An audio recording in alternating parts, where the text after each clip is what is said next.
This conference will now be recorded. Okay, being 6 p.m., we will call the Tilton Budget Committee of December 13th, 2023 to order. We'll start with the Pledge of Allegiance. Always. I pledge allegiance to the flag of the United States of America and to the republic for which it stands, one nation, under God, indivisible, with liberty and justice for all. Were we supposed to get like a fresh one tonight? A fresh what? Budget flag? No, it's the same one. Oh, because I thought Tim said he had a new one for us on the email. He said there were very slight changes. No, I don't have a new one. Just the 12. I'll explain when I. You might have to I print guess a the new one bottom is after 12 we're forward. I got the done. same one, yep, right on the bottom. Yeah. What's the yep, same one I have. Yep, that's the one. Okay, we welcome Abe Gilman, Police Chief of Tilton, here to just refresh us about your budget. Tell us what's happening with that. All right, good evening. So, as you can see, it's been quite the year. Is an understatement. So a lot of it is coming down to obviously our hiring. I think we were at this juncture last year with our overtime. We definitely stayed. I wouldn't say we went over on the overtime, but we weren't in the weeds like we were last year, which was good. We got to add in when you send somebody to the academy. Obviously, they don't send us a bill or anything like that, but it costs money. What we have is a 3-year contract for a new officer.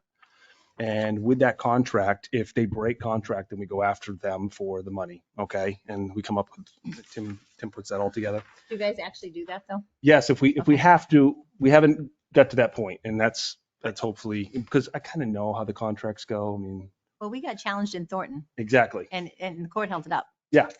So it's really, and a lot of it is you hope that these officers that come on, they're young, and it kind of just holds them to a standard, and police work is like that in law enforcement.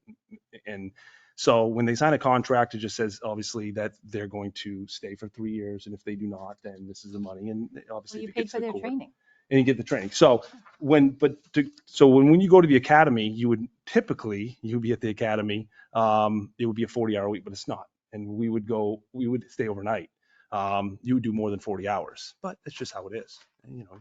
But with a 3-year contract, we really wanted to stick. And now they're not overnight; they're day academy because they stagger these academy classes. So not to get too far off, but there's overtime that accrues with the 3-year contract, because if they break contract and we then go legal and go through the courts and everything, we want to show that any time that they were at the academy, they were paid. So within the 17 weeks that they're at the academy, it totals out to about $6,000 of overtime. Typically it's around 163 hours overtime out of that 17 weeks.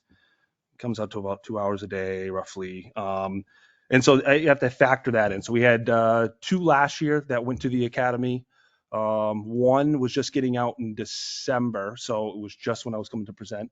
And then we had another officer that had gone until May. So at least 6,000 of that of my overtime budget went to the academy, and it's going to happen this year. We're actually sending somebody to the academy in January, so it's going to be the same thing. Just one of those things I have to get used to, because typically in the past it would be the 40 hours and you wouldn't get any overtime. So it's been, like I said, it's been a busy year. I mean, a year ago, between now and then, we've hired roughly 3 patrol, 1 detective, dispatch, one of the administrative assistant position, and a prosecutor. We lost 2 patrol, 1 detective, and then one admin assistant. And so you can see, lost a detective, gained a detective. Are you still down 4.5? We are right Open down. We're down. positions? Yep, 4 spots open right now. So we have 4. a detective, a patrol, a lieutenant or sergeant. We have a sergeant position out now because we're obviously going to promote within, and then that will leave a sergeant position open, and then 1 dispatch position. We do have backgrounds going on for patrol right now position, and then and those are non-certified, so they'd be at the lower end. And then we have a dispatch. We're doing a background on a dispatch right now. So I'm hoping to be full staff within the next So- 6 months. How does this loss affect you? How does the law? Having not, 4 people down. Oh, well, it was even more than that because we just barely got back a gentleman from the military that was out for a year. So on top of Right. all those losses, we were down at one point 50% department. No, that is. And it is hard. It's hurt across the board. I mean, you're going to see Or is it less patrol? exactly. Sure. You have less officers, less patrol that you can cover, but you're trying to fill those gaps the best that you can. And then also a lot of these towns around us are also short. So you have like Northfield wasn't able to stay a 24-hour shift, so they had to cut back on their hours at night. So they left at a certain time, and I won't say the time just because. Mhm. And then Samberton had did the same thing, and then Belmont was in the same boat. So then you had Tilton after a certain time. So we're picking up the slack for a lot of these towns. Same with Franklin.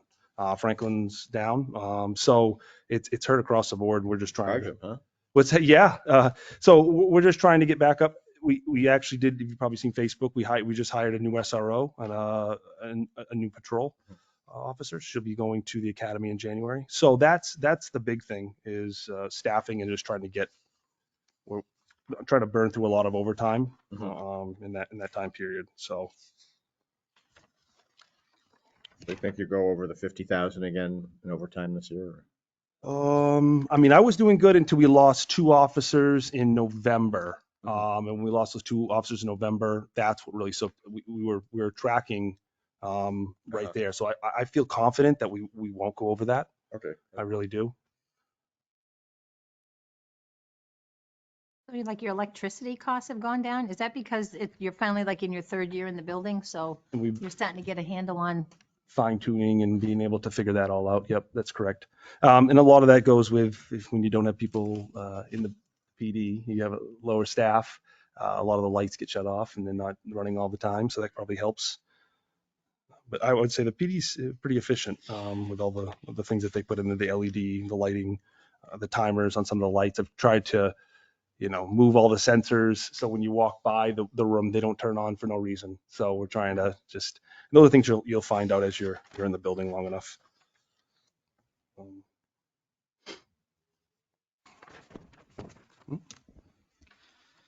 Can we go back to holiday salaries? You've only used 4,800. I mean, I realize Christmas is, we haven't gotten Well, there yet. Yeah, I can But this speak. is for a whole year so far of holidays. Yeah, I can speak to that. Thank you. So per the contract, they're paid out the holidays in the second pay period of December.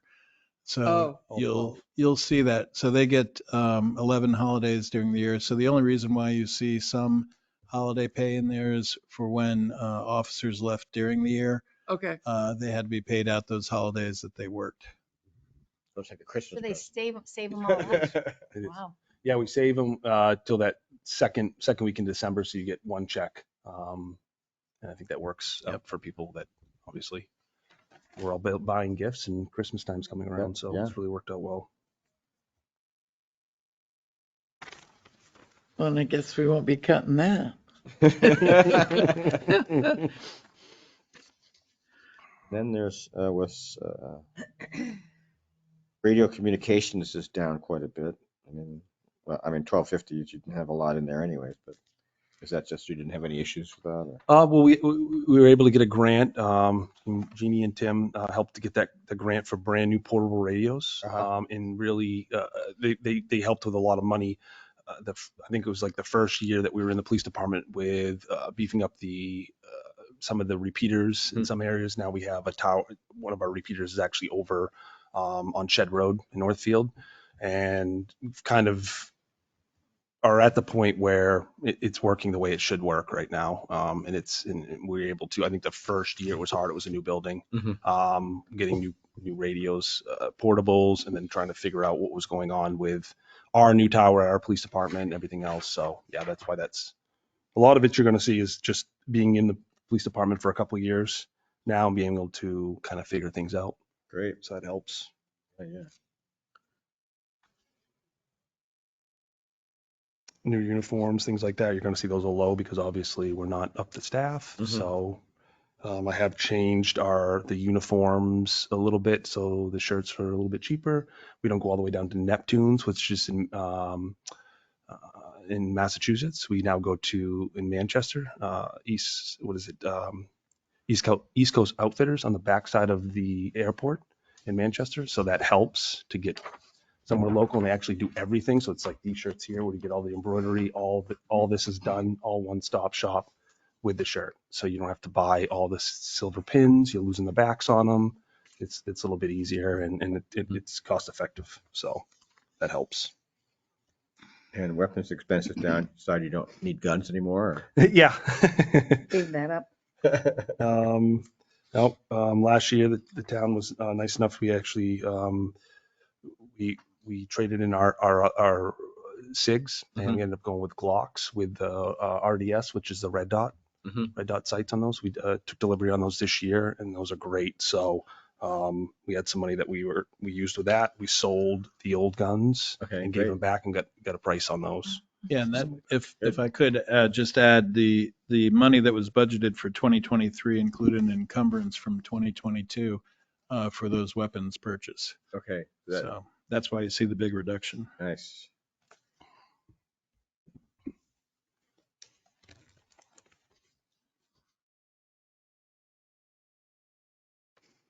So you're probably gonna come in under 100% for 2023. So are you gonna make any purchases out of this budget? So you don't have to put it in next budget? Like you didn't spend any equipment purchase?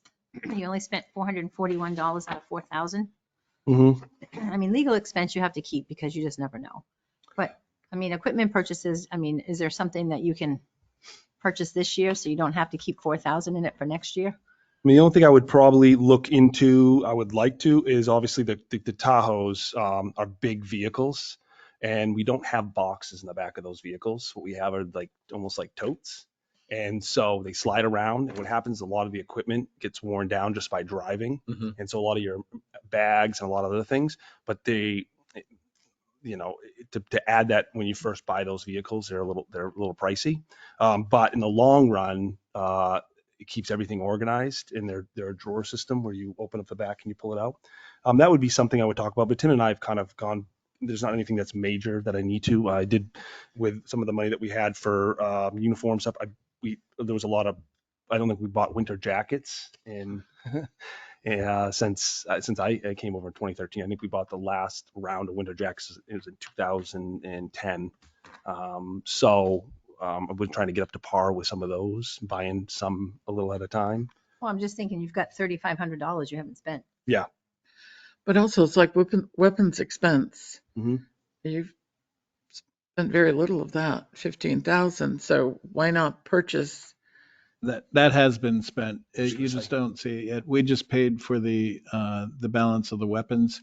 And then also So you did buy using that money. Okay. Yeah, so that was all, that was, in fact, we went over slightly. And then with the legal expense, you'll see the legal expense will be all used up by the end of the year because we're going through collective bargaining right now.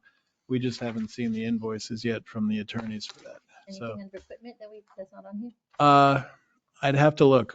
We're a little bit behind in processing things, so. But no, not that comes to mind. So let's talk about staffing. Let's talk about it. Good. Well, the magic number for the police department in the 20, just whatever years I've been involved in town, has never been consistent. This magic number has very rarely been attained. So we've managed quite well. Could we not eliminate one patrolman? I would say no. And the reason why I would say that is we are going to manage well is because we're not like other businesses. You call some businesses and you ask for a service, and if they don't have the staffing, what do they say to you? I can't provide that service right now because we just don't have the staffing. We're not allowed to do that. So But that hasn't happened in the 20 some odd years I've been here. What hasn't happened? Then when you call the police, they say, sorry, Well, can't get there from here. we can't do that. That's the thing. You You don't will do that. never see us do that. Even if when we were down 50%, we weren't going to do that because we just don't have that luxury. You can't do that. We're not certain businesses that can do that. You can't just call and say, oh, there's a domestic. Well, call back tomorrow when we maybe have 3 or 4 people on and we can come Work back it and out. deal with that. We deal with it. So you'll never see us fall off. You'll never see us not responding to calls and going to calls. We just pick up the slack and we keep forging on, but it does take a toll on everybody. So if we have 20 calls in a day that are good calls that are generate CFS or OFs, which are offenses, and you're going to have reports on those, typically you'd have 4 people on during the day. Split that up into 20, 5 calls for each person. Well, now we're down 50%. So now that one person or 2 people that are on during the day are now getting 10 calls apiece. And then the next day they're doing, and it takes a toll. I would love to say that, but I would like to get to at least close to full staff so we can then accomplish some things that we've been trying to do in the last couple of years. I mean, it's been a rough That's what I'm few suggesting. years. You just drop one. That's 10% out of 100%. 10%. You just drop one. The only problem I have with that is when we argued for that one that you're talking about, that eighth officer, if you remember I was the one that actually presented that and to get that 8th officer. And a lot of that was to help on the overnight or the night shift because I was the midnight officer. And after 11 or 12 o'clock, you're pretty much the only one.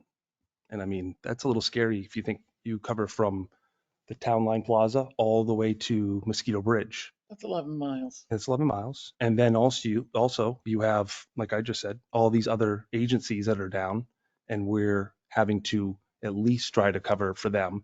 We don't have to be there the whole time until they arrive on scene. But again, we can't just say, no, we can't go help on that domestic until they get there. We just have to do it.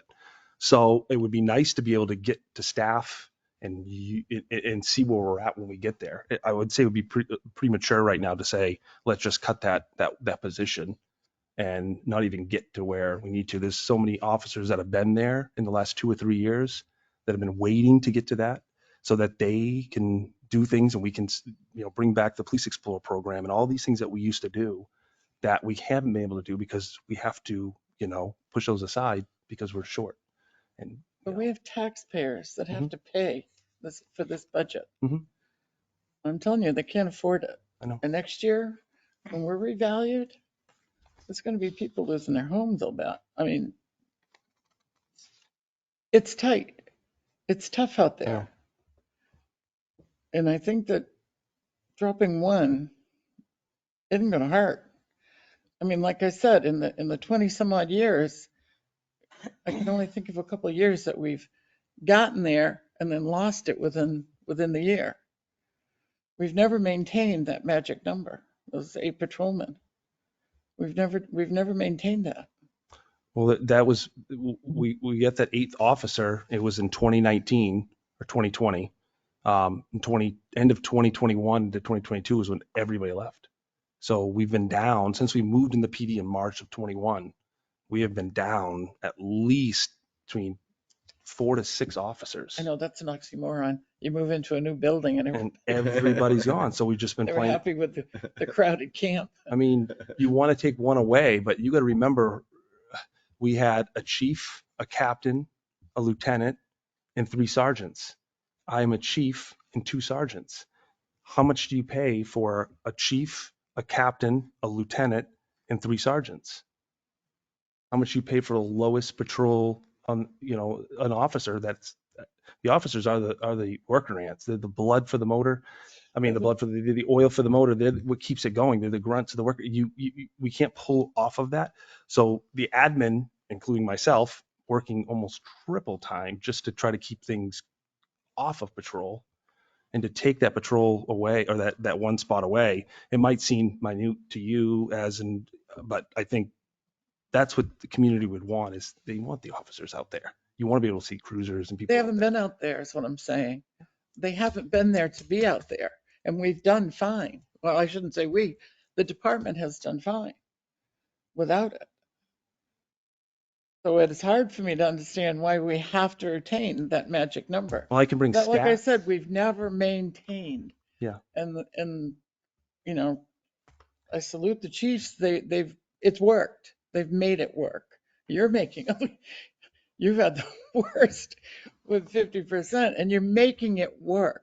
I mean, I could talk about my hours. I mean, typically I probably work about 650 hours over what I'm salary.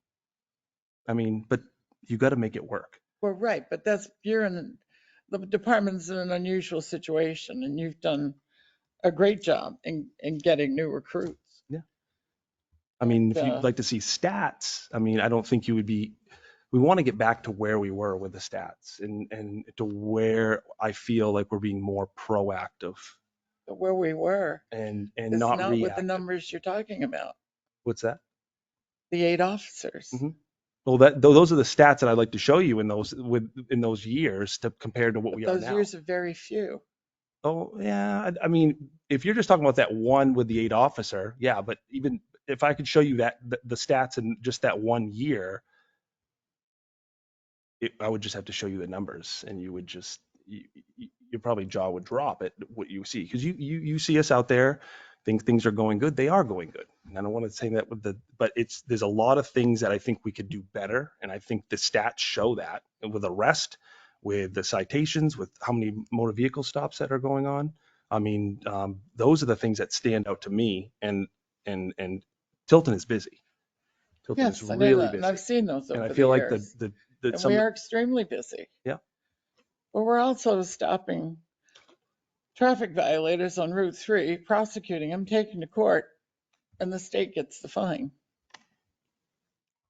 Yeah, but you're trying to slow down vehicles in your town, in your community. If you I just know, let but that let's call go. the state police and say, hey. Yeah. Well, And that's I'm being Unfortunately, it doesn't I mean, work facetious. that that is a way. state You're down road. That is a 50%. That's right. And I'm being 70. facetious right now, but I We still, can't even control the speed limit Oh, yeah. on the main street, No. right? I mean, I mean, it's that's under the state's control. I know. We can't I mean, change it without, if we could put a toll booth down here, we'd be all set. You know, I mean, the amount of traffic that goes through is unbelievable. traffic and then also parking. Like everybody Yeah. wants to talk about parking, but how are we supposed to just take officers that are off the road? If you have 2 officers running the road during the day and there's 40,000 vehicles coming through town, it's Right. a little scary. And then Yeah. you want someone to park their car and walk and look at every sticker or go and chalk every tire for 2 hours. It's that, or you're stopping, trying to slow down traffic. And then God forbid if you get an accident, you're stuck in an accident for what? Maybe an hour, maybe less if you get an arrest. And who's on the road? Who's dealing with that stuff? So Well, I want to get to the point where I'm a little concerned that we are, and I'm not, I understand mutual aid and everything, Yeah. but I'm a little concerned that all the towns around us are short. Hmm. And then we have to go to their calls. Yeah. So that doesn't sound right. I mean, so they're not staffing. Yeah. Are they not staffing because they can't find staff, or they're not staffing because they're saving on their budgets? No, I think they just can't find staff. I mean, it is But hard. you're finding staff. I'm finding staff now, but it's been hard. Is it because they don't pay enough? Do they not Yeah, pay well? I it's mean, it's the pay. I think the pay in the Lakes region, this area, the pay has definitely hurt. kind of feels like you're being taken advantage of a little bit. the town of No, Tilton. I feel that way too. I mean, then you have to tell these younger officers that they're looking at you or the chief to say, what are you gonna, I'm running to this call, I'm going to that call. There's a rollover in Belmont. I showed up. I'm waiting for them to show up, and they don't show up. And then I need to go and talk and figure out what the So situation is. what happens if something happens in Tilton while you're in Belmont? Exactly. It's the same thing. We have to then clear. We have to figure that out. Yeah, you're right. It So doesn't seem, yeah, and that's what's going on. Every town needs to get up to staff, but the problem is retention, finding good officers. No one wants to be in. well, if you don't go to the call, won't the state police show up or the sheriff? Well, that's the problem. Is state police They're short They're too. short too. I know, but whose responsibility is it? Who's what for them to show up? It's Yeah. their responsibility for them. State police will cover, but if you got to remember, if they're in Concord, we have to then show up first, or Right. Belmont would have to go. So let's say it's a domestic. It's Somebody has to mutual aid. show up I understand that, but immediately. And you're right. That's something that I don't get it. And I don't get it. so when Tilton needs help, nobody's going to show up because they're short staffed. Well, Northfield has hired a couple recently. But I'm just saying, if you got in a bind here in Northfield and, I mean, here in Tilton, and there's nobody in Northfield, there's no No, one in Belmont, there's you're no one in Franklin, who's coming to help you? who's coming to help? No, I'll call for probably state or somebody, and it'll take them as long as it takes to get to Concord up here. Yeah, it's kind of, it's It scary. seems like we're kind of being taken advantage of. Yeah. I don't even say taking advantage. I say it's more taking advantage, but it's also scary for those officers that are out there dealing I'm with sure. all of the traffic. They don't have any backup. And I mean, and some people say, well, let's cut back on our hour. Well, we can't do that. We have businesses in town that are open 24 hours. And some of these other towns have the same too, but for some reason they don't think that way. We do. So for 24-hour businesses, we're not just going to just say, okay, we're going to close the doors at 2:00. That's just not how it's going to work. So we pick up the slack, which I don't like. And that's not what I'm trying to get to of keeping an eighth officer, but I want to get to our staffing to the point where I feel I can be a chief and be effective as a chief. And with less administration, I want to get to the point where I feel like our police department, and we're using our facility that the town has provided, $4.5 million police department, and at least put people in the building. I mean, you got one detective, you should have two detectives. We're not asking to put two lieutenants, and then I want a captain, and I want another two sergeants. We're keeping the same structure. Adding a lieutenant just so I can have help. So you'll have a chief, lieutenant, and then two sergeants. Used to be chief, captain, lieutenant, three sergeants. So that's a big chunk. Cutting a little bit of that overhead. You got to think. I mean, some of them, those positions, they were there for a while. I mean, the captain position, a lieutenant position, and a sergeant position. You can say a lieutenant, and leave the captain where he is, the chief, and then those two sergeants. You cut a lieutenant and a sergeant position. That's a good chunk of money. And then over the years that we have been down, I feel like we've saved. We haven't really saved because the money got spent. We probably hire in overtime. Bottom when line you're- budget. Yeah. Well, I mean, and some goes into the reserve, but some of it gets spent. And some of it does go back to the taxpayers to reduce taxes. But I'm sorry, I still think we can cut down to 7 patrol. I do appreciate the fact when I look at your command staff that we no longer have 3 sergeants. That was kind of overkill, I think. Well, I think it would be better if you had patrol 3 sergeants and then a third sergeant that's a detective sergeant, because you're supervising one person.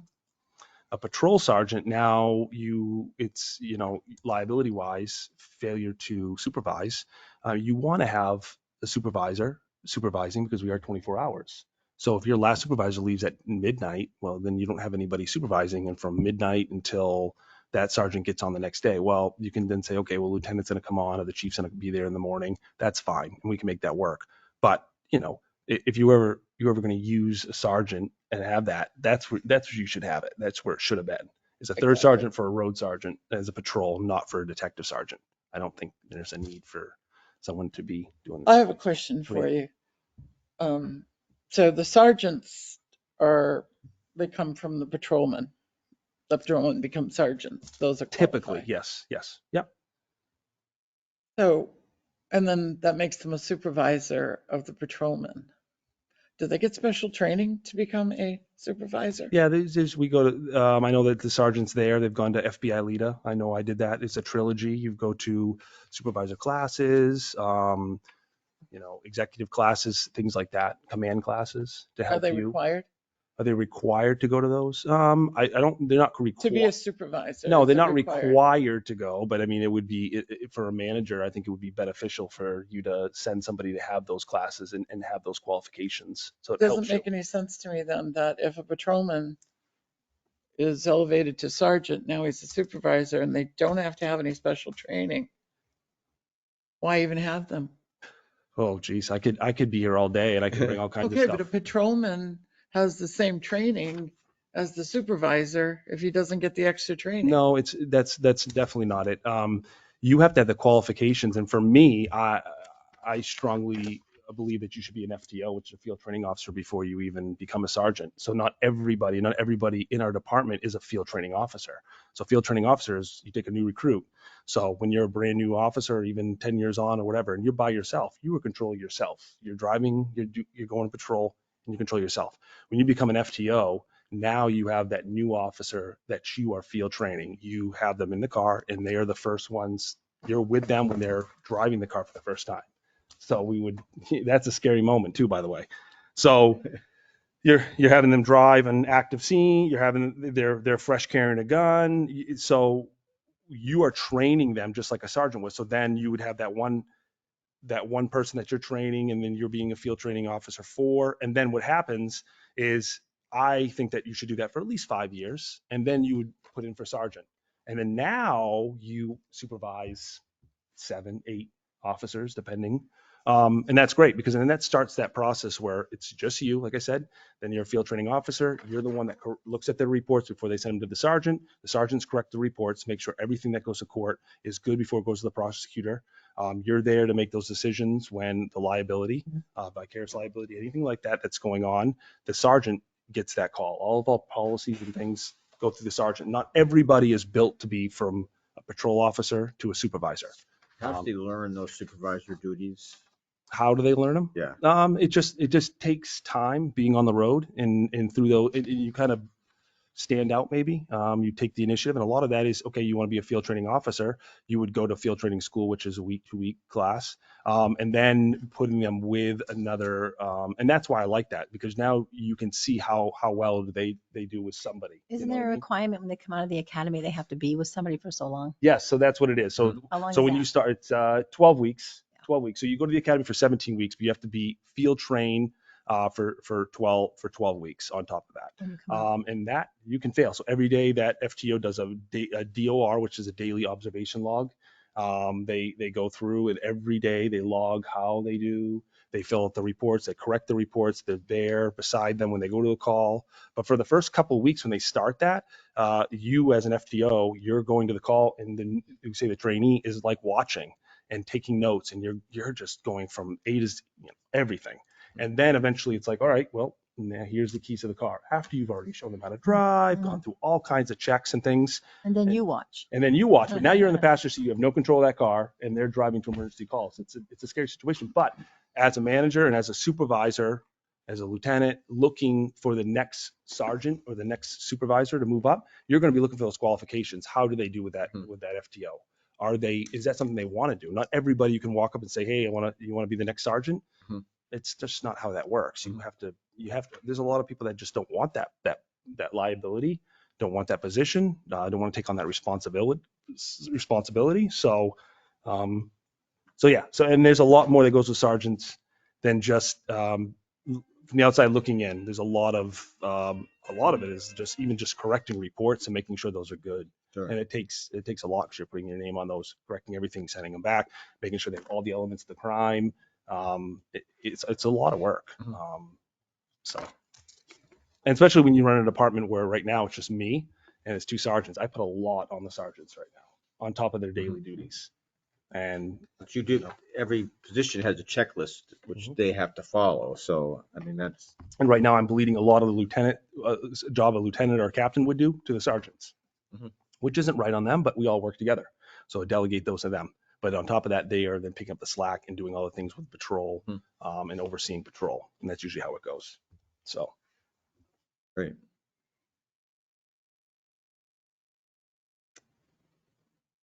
All right. Anything else? I think you're doing a great job. Thank you. Appreciate that. Quick question. So school resource officers under estimated revenue, do we get paid from the school district for that? Correct. Yeah. Okay. We do. That's why they really wanted the SRO, because September we didn't have one. It's been a couple months now.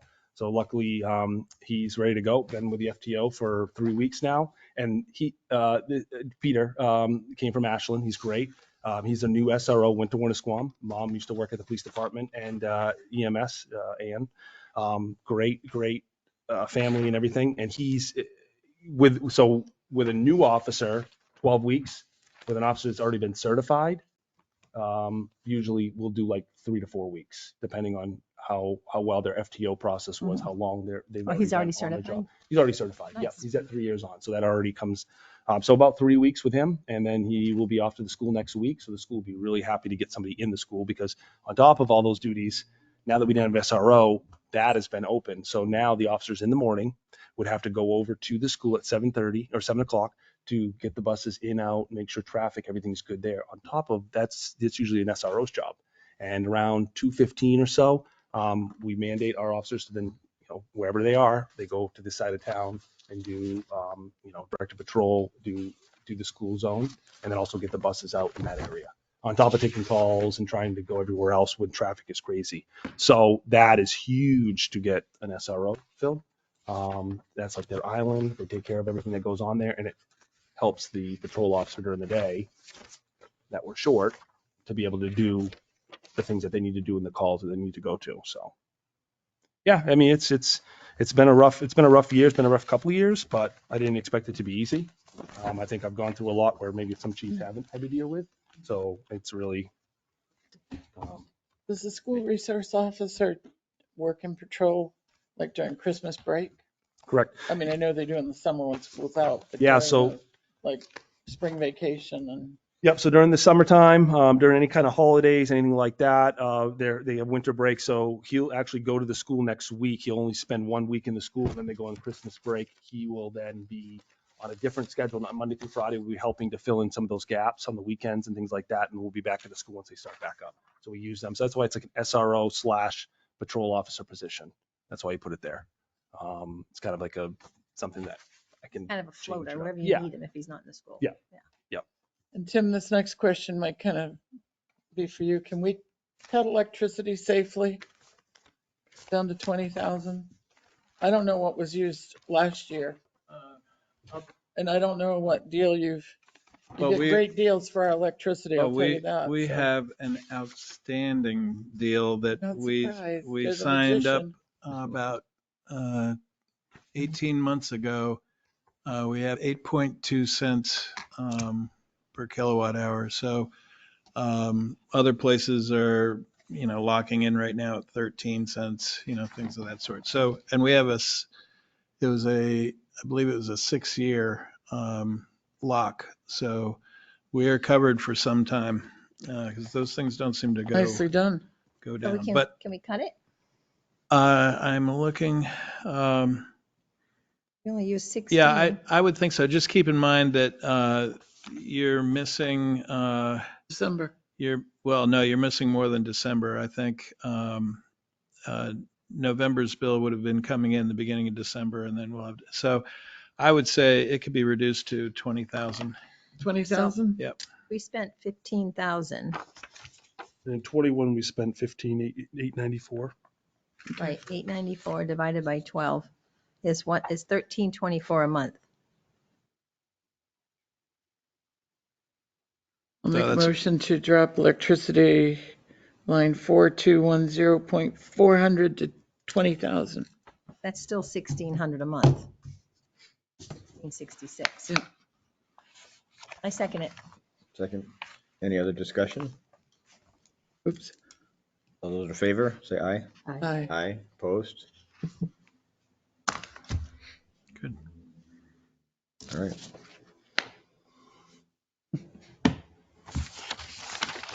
All right. Thank you for coming in. Thank you for having me. Yeah.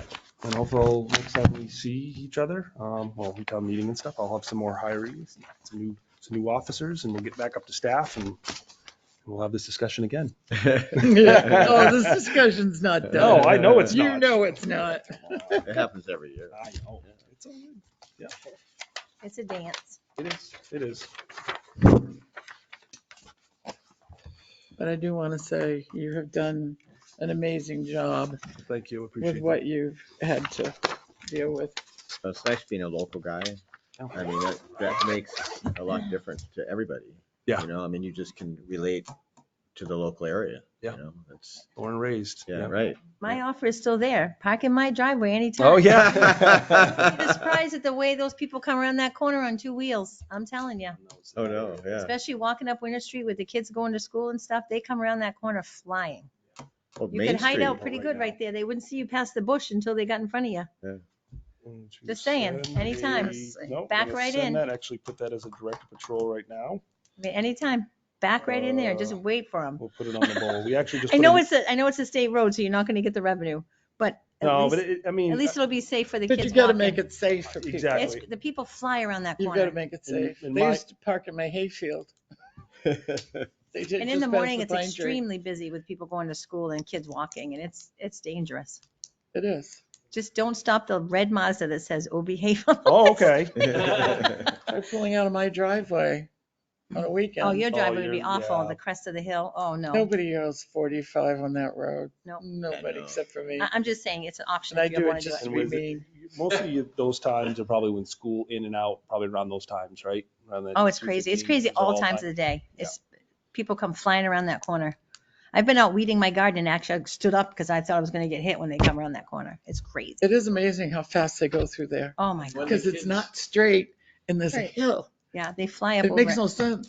When But the I've- kids leave school, they're in the sidewalk, they're in the middle of Yeah. the street. They walk on the wrong, they walk on my side where there's Yeah. no sidewalk. I'm like, Also, a lot of them are what's trying to wrong beat with the you? traffic to go up and around. So then you have the people that are, the Right. kids that Yeah. are leaving the school that are the offenders that are trying to get to, Cedar Street, the Tree Streets, go Oh, yeah, around, trying yeah. to beat, they all did it. I remember, yep. And one other complaint while you're here is Mhm. you guys put those speed bumps. Mm. Why do you need to put 2 on Peabody? We don't- Peabody is this long. we didn't put those. Tell you the truth, Public Works. that's That's Public Public Works, Works, yeah. yeah. Well, That's we not need to us. change that. That's the Peabody Board of is, It's the Selectmen. Peabody selectmen is is this the one long. that That's the Board of do Selectmen. that, yeah. I think it's a leftover from previous, when there was somebody on the police department previously that lived on Peabody. I would love to suggest that you maybe put 1 on Peabody. It's this long. I know, I Public know. Works. Okay, well, Chief doesn't do that. The selectmen do that. Yeah, okay. I've been Well- asked to go out on a couple streets just to kind of, we'll set up the speed What do you think? trailer to see. And what's nice about that speed trailer, and I'm actually looking at another one, that another department is getting rid of really cheap, but they actually can log the speed, time, date.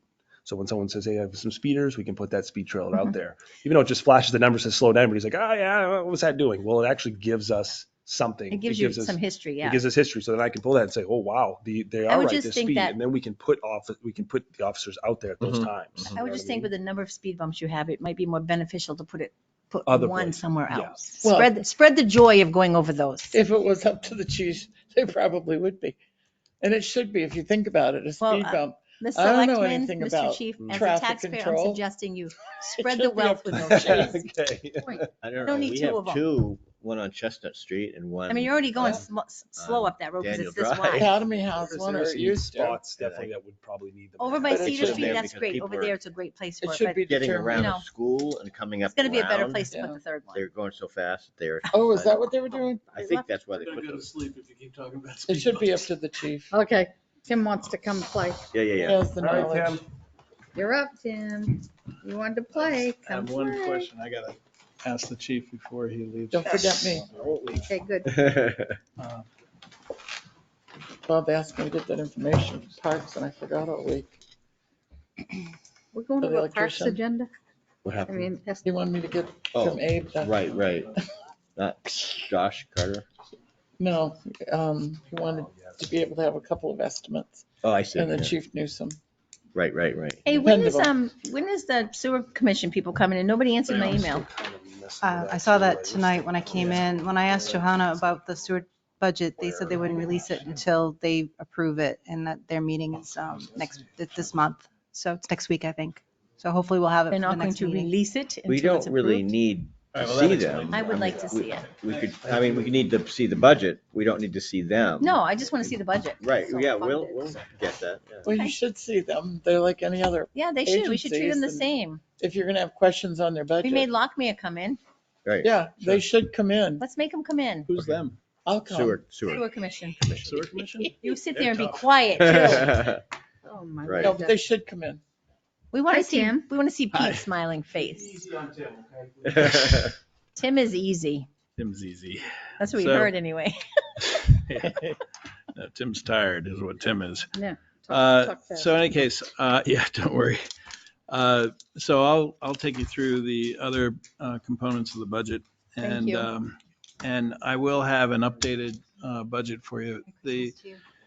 Obviously, you're familiar with the personnel changes we've had recently, so there are probably going to be some adjustments within the budget for that, for a couple of different things. But in general, so in the finance budget, the treasurer had asked to have her salary increased. It's been $3,000 ever since I've been here, so that's 15 What line years. is that? That is on page 4. page 5. Who's the at treasurer? Oh, yeah. Sandra Heislip. Oh. So it's on page 5, second item down, treasurer. So she's asked for 4,200 since she's never had an increase in all these years. And she does, I can attest to the fact that when I put everything together for her for the reconciliations, I put together all the revenues, I put together the bank statements, any wonky things that have happened during the month. And then I go through a bank reconciliation on my end. She does it a different way on her end. And then we compare and look for any variances and deal with those variances as they come up. And the one that has been just incredibly difficult for as long as we've had it is the electronic payments.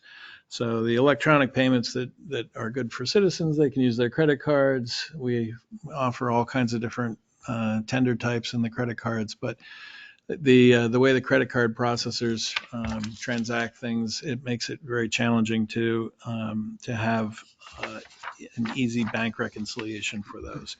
And if you wanted to know more information, I could bore you to death with it. I'd be happy to, but it does take a lot more time from me, as even with as many tools that I've set up to try to lessen that. And then and it takes more time for her.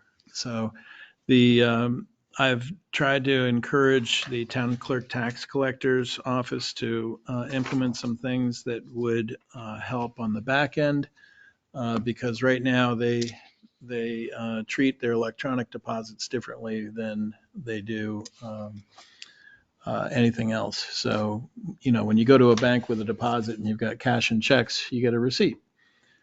When the electronic deposits come in, they come in a different form to the town clerk tax collector.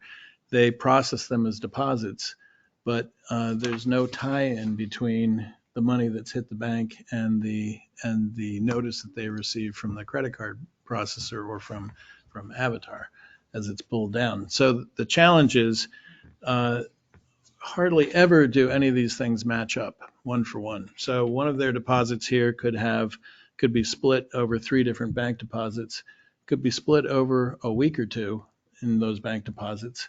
It's just, it is incredibly difficult to pull apart. And of course, you can imagine. You're using multiple banks. Well, Right. So it's not, so we do have a separate bank account for this to contain the chaos, but if you will. But no, the problem is that credit card processors group things in different batches. So Visa does it one way, MasterCard does it another way. So things come in differently to the bank, and that's the problem that we run into. Like they mix a bunch of daily stuff all together, so you don't know, you can't balance it. Like you don't have like a receipt for your deposit.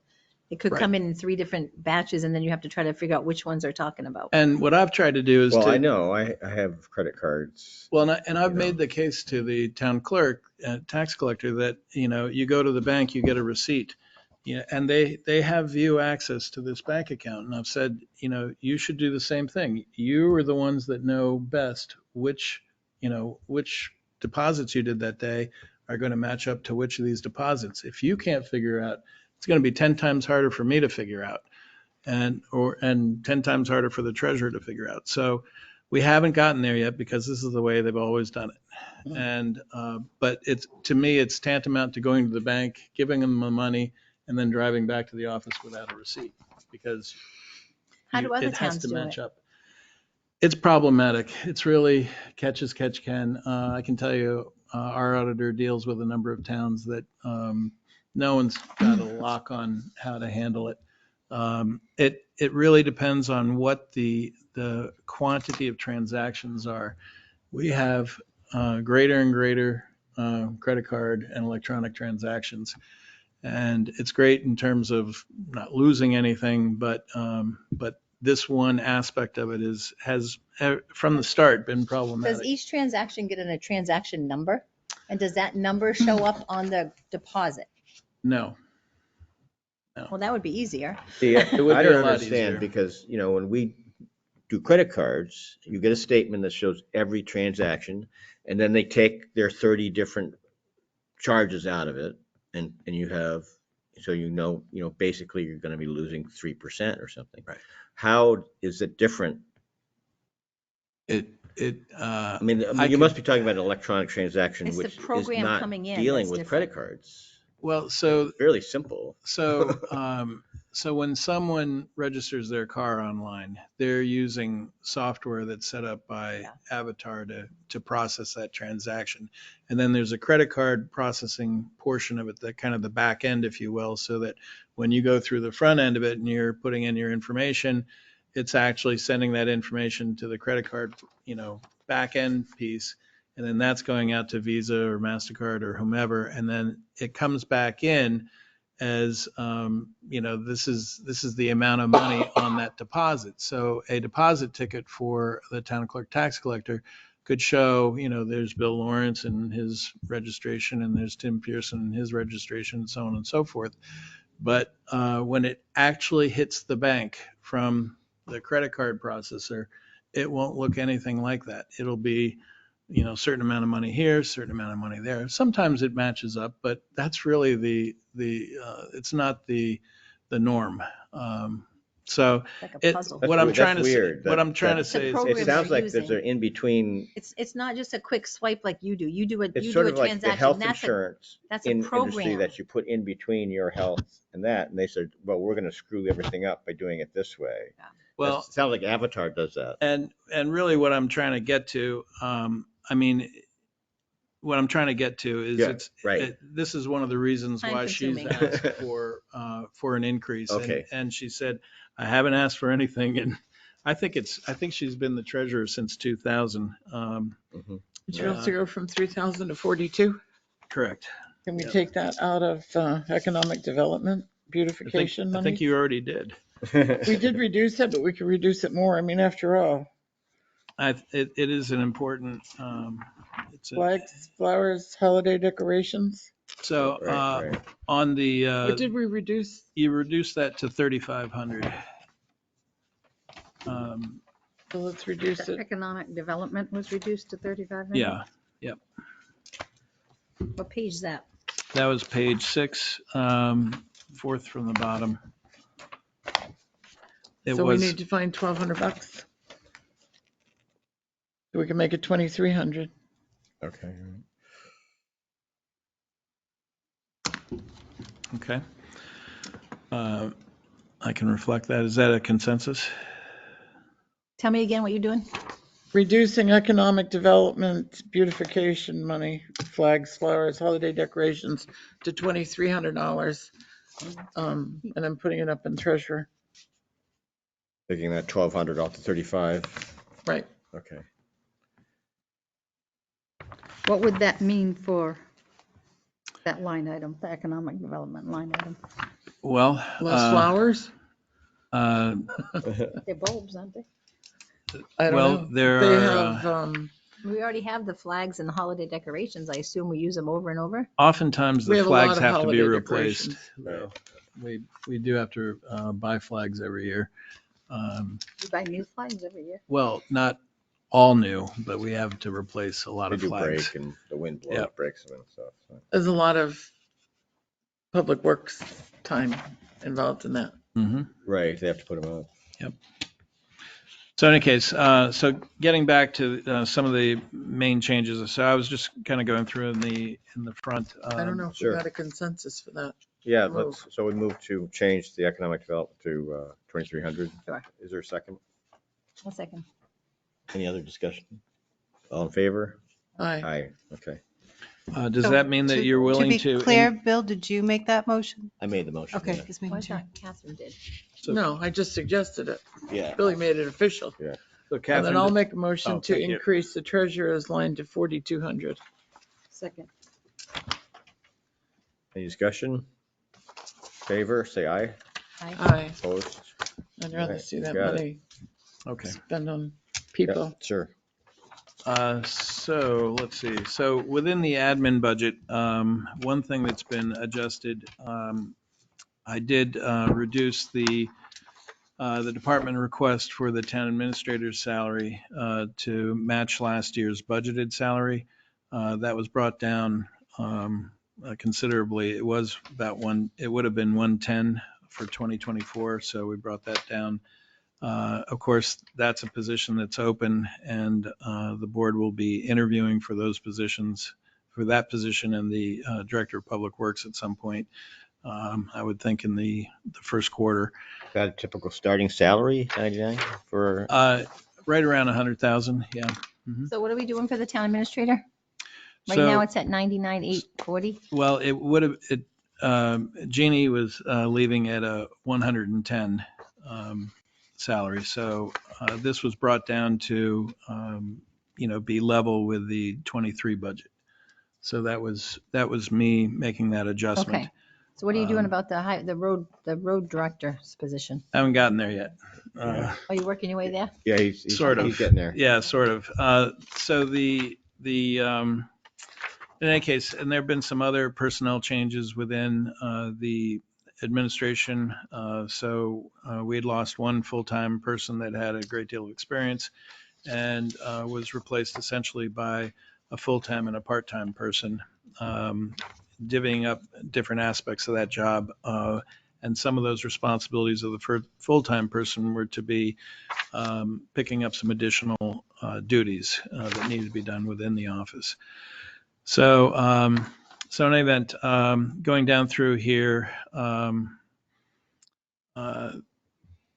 the equipment purchase change, that was money that we had encumbered from 22 into 23. That was the new copier purchase that's downstairs.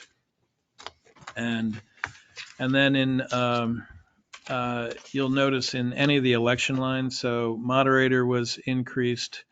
And I'm afraid that's not going to be enough for the moderator, but supervisors of the checklist was significantly increased, as well as the election registration line. We have 4 elections? We have 4 elections. A year. Yeah. Compared to last year, which was what? 1.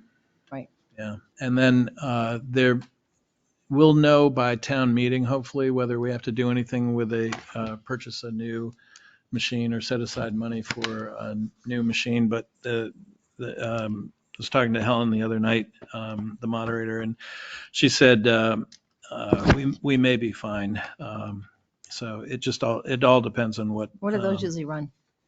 I'm sorry? What do those usually cost? I had heard like $7,000, but I don't know if is that right? That's about right. Yeah. So, but that's something that we should know more about at town meeting. And if for some reason we needed to make an adjustment to the budget, we could do it. Could be done from the floor. So in any event, so some of these increases that are driving the budget increase are due to the election registration, supervisor of the checklist, all these election related lines. Let's see, the other. So on the benefits, insurance and stuff, did you take into account that you took a full-time and made it a part-time? So doesn't that affect some of your benefits? So essentially it's adding a part-time. Right, but part-time doesn't get benefits. No, that's right. Yeah. Okay, I thought you said you took a full-time and made it. No, we went from 1 full-time to 1.5 in the administration. Okay, I misunderstood. I thought Yeah. you took full-time and went to 2 part-time. No. Okay. No. So 1 full-time, 1 part-time. And let's see, town hall maintenance and repairs, that was a big reduction. Again, that was what was encumbered from 2022 for stated repairs. And then you can see our expense for the year in that line, 148,000 was due to all the remediation that was needed within the first floor of the building. Outside of that, you just look across the board. I mean, our insurance claims, we had property liability claims this last year, and our claims experience, I think, probably caused the increase for us. Unemployment has been pretty low, consistently low. And then workers' comp, we did pretty well there. Lakes Region Mutual Fire Aid has gone up we really don't have a lot of control over that. And then, so if there are no other questions in the admin budget, in town clerk, tax collector. I'm sorry, Lakes Yes. Region Mutual Fire Aid doesn't come under the fire department's budget? No, it doesn't. And we should be happy it doesn't, because we would be paying for probably about 20% of Northfield's cost of that too. So, Okay, what, 66%? well, we're a little over 60 right now. So about 61%. So Okay. if the fire district were paying the whole bill, we'd be paying 61% of that and not 50%.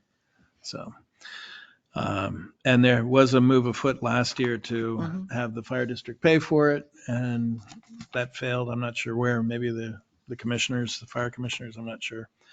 But in any case, so that is the administration budget. Not a lot new in there. There may be some opportunities for reducing some dues, some other small things, but there's really not a lot of things. In town clerk tax collector's budget, the town clerk tax collector, as you know, her wage increase is not in the merit line. So she has requested the same increase that we have budgeted for the merits, which is 3%. And you can see the explanation here. Her current salary is $67,486, and that the 3% would bring her up to $69,960. And then as we go down, you can see the deputy's wage. That was a wage adjustment this last year. And then office supplies, postage is up. What do you mean a wage adjustment? It's 8.7% increase. Is that something? It was because as the deputy was gaining more experience and knowledge, she was under market compared to other deputy ranks in other towns, essentially. So She was hired as inexperienced, really, and then gained right. experience when to all the. Is this like on some plan somewhere that says in year 3 or 4 you're going to go up, or is it just something the selectmen did? Selectmen did. Okay. And you said there was no merit, but you're giving her the merit anyways? No, On the first. No, first town clerk? Right. No. So what you see here in the budget is a 3% increase. And that's the request from the town clerk tax collector. Otherwise, Match what other employees are getting to keep Right. it consistent, because she's an elected official. Okay, I see. That's all. It's just to She's keep her in elected. line with everybody else. Okay. and yeah. some towns actually have a warrant article for it, Yeah, that's a or pain in the butt. or it could be a separate line. But in any case, that's how we've reflected it. And she receives that January 1st, retro to January 1st. Let's see what else.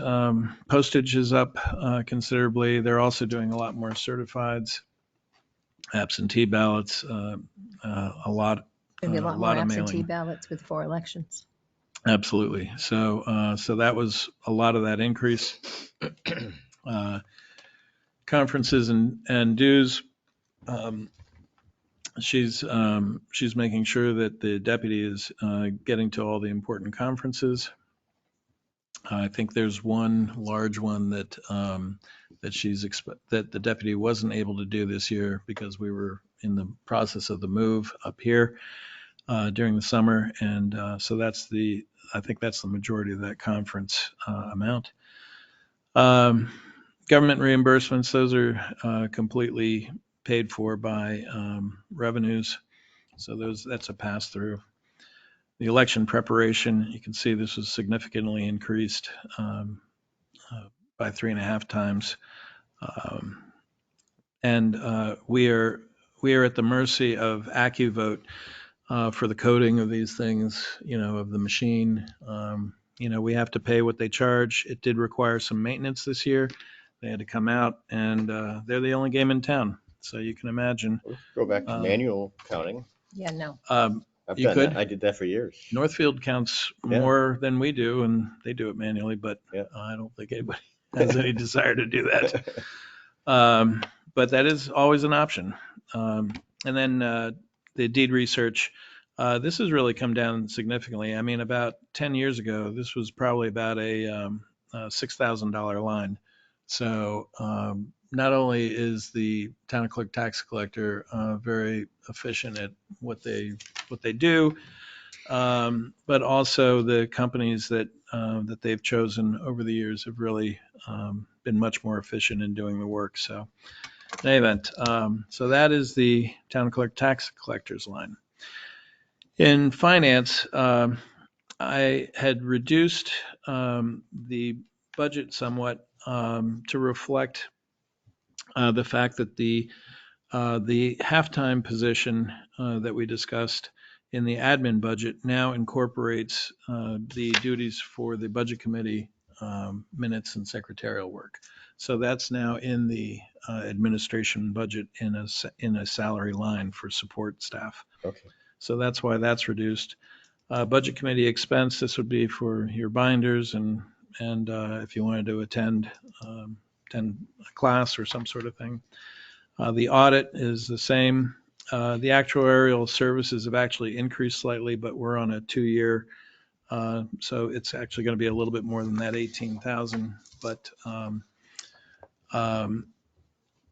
it's not a significant increase.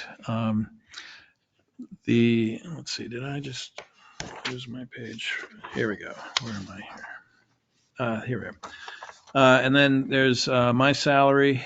There's the treasurer's, which you've just discussed. The deputy treasurer fills in for the treasurer when she's unavailable. And then supplies, postage, and printing. These are, in fact, I'm going to need to do a large check purchase very soon. And I buy in about 2,000 checks at a time to get the lowest cost for check supplies. We also have our tax forms that we pay out of here, and then for micro cartridges and things of that sort, those are paid out of here too, which are required for printing checks. How come you didn't spend any of your training money? I think there is one that's coming. I haven't been able to get anywhere. Yeah, that's what I thought you would say. I really haven't. I mean, get outta here. What I do is I attend the virtual ones. I do a lot of those. So there will be, I think you will see the $90 one.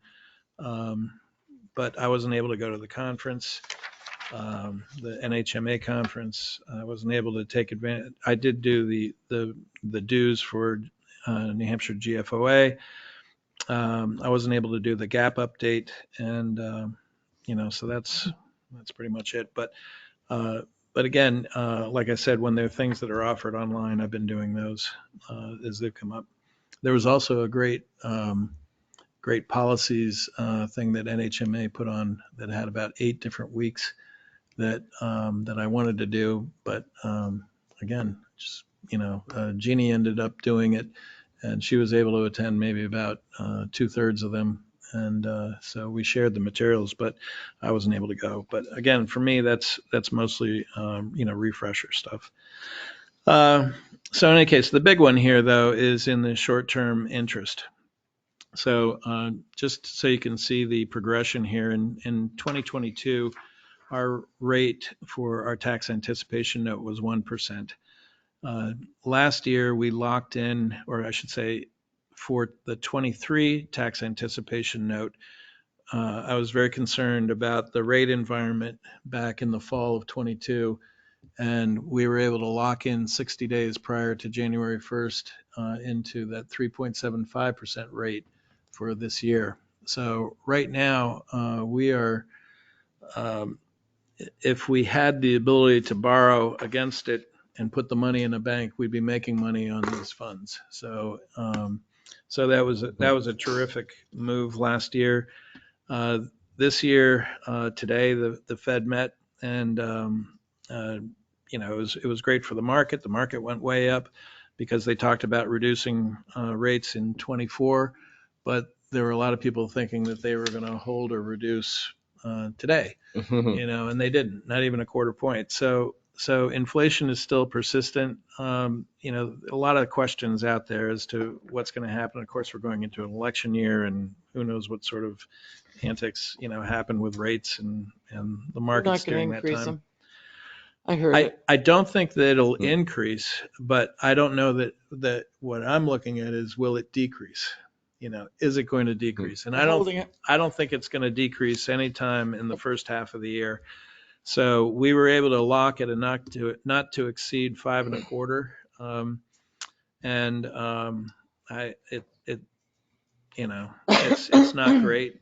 It's going to cost us more money. We have historically not kept large fund balances, and some of the selectmen each year, I would have the discussion of why we should keep a larger fund balance. What if a catastrophe happens or something, or like this building issue that we had this last year would have qualified for something like that. That we happen to be lucky that we were able to work it into our budget because of the lack of hiring in the PD. But ordinarily, if we were fully staffed, we would have had to, make other arrangements. We would have had to have, said, "Oh, we're going to have to use fund balance for this." So, What is your fund balance? so the fund balance right now is about $1,061,000 after the money that was Where used is that? to Where does reduce that fall in the percentage? a little over 6%. So the low end is thought to be about 5%, is what DRA suggests from the Government Finance Officers Association. The thing is, it's not cash. So that's the trouble sometimes people have with it. And one of our selectmen, who sits right there, people's money, give it back to them. But you don't understand, that chair you're sitting in is part of the people's money. You can't divvy it up and give it back. It's not all cash. No. Some of it's liquid, but the majority of that is not going to be. So the challenge there, and what I've talked about over the years, is that when we have such a small fund balance and we return the money, which is certainly the prerogative and a great thing to do, it just means that we are reliant on borrowing. So when rates are really super low at 1%, hey, who cares? If rates are going to be 10%, we're all going to be caring, right? Yeah. So in any case, not to belabor the point, but it just is what it is. And if you were to look at our revenues this year, I think I'm behind on the revenues, updating the revenues right now. But as of the time I prepared this report, we had taken in $54,000 in short-term interest revenue. So, if you think about that, that's pretty good. We manage cash very, very carefully. Anybody that knows me will see me sweating over that stuff. But in any case, with our long-term debt, you can see that we have been in the full payments for everything. There are sometimes these little anomalies in the payment schedules. The USDA long-term debt had been refinanced at one point by the municipal bond bank. I shouldn't say refinanced, but there was some rebalancing. So there's some years where it's gone down, some other years where it's gone up.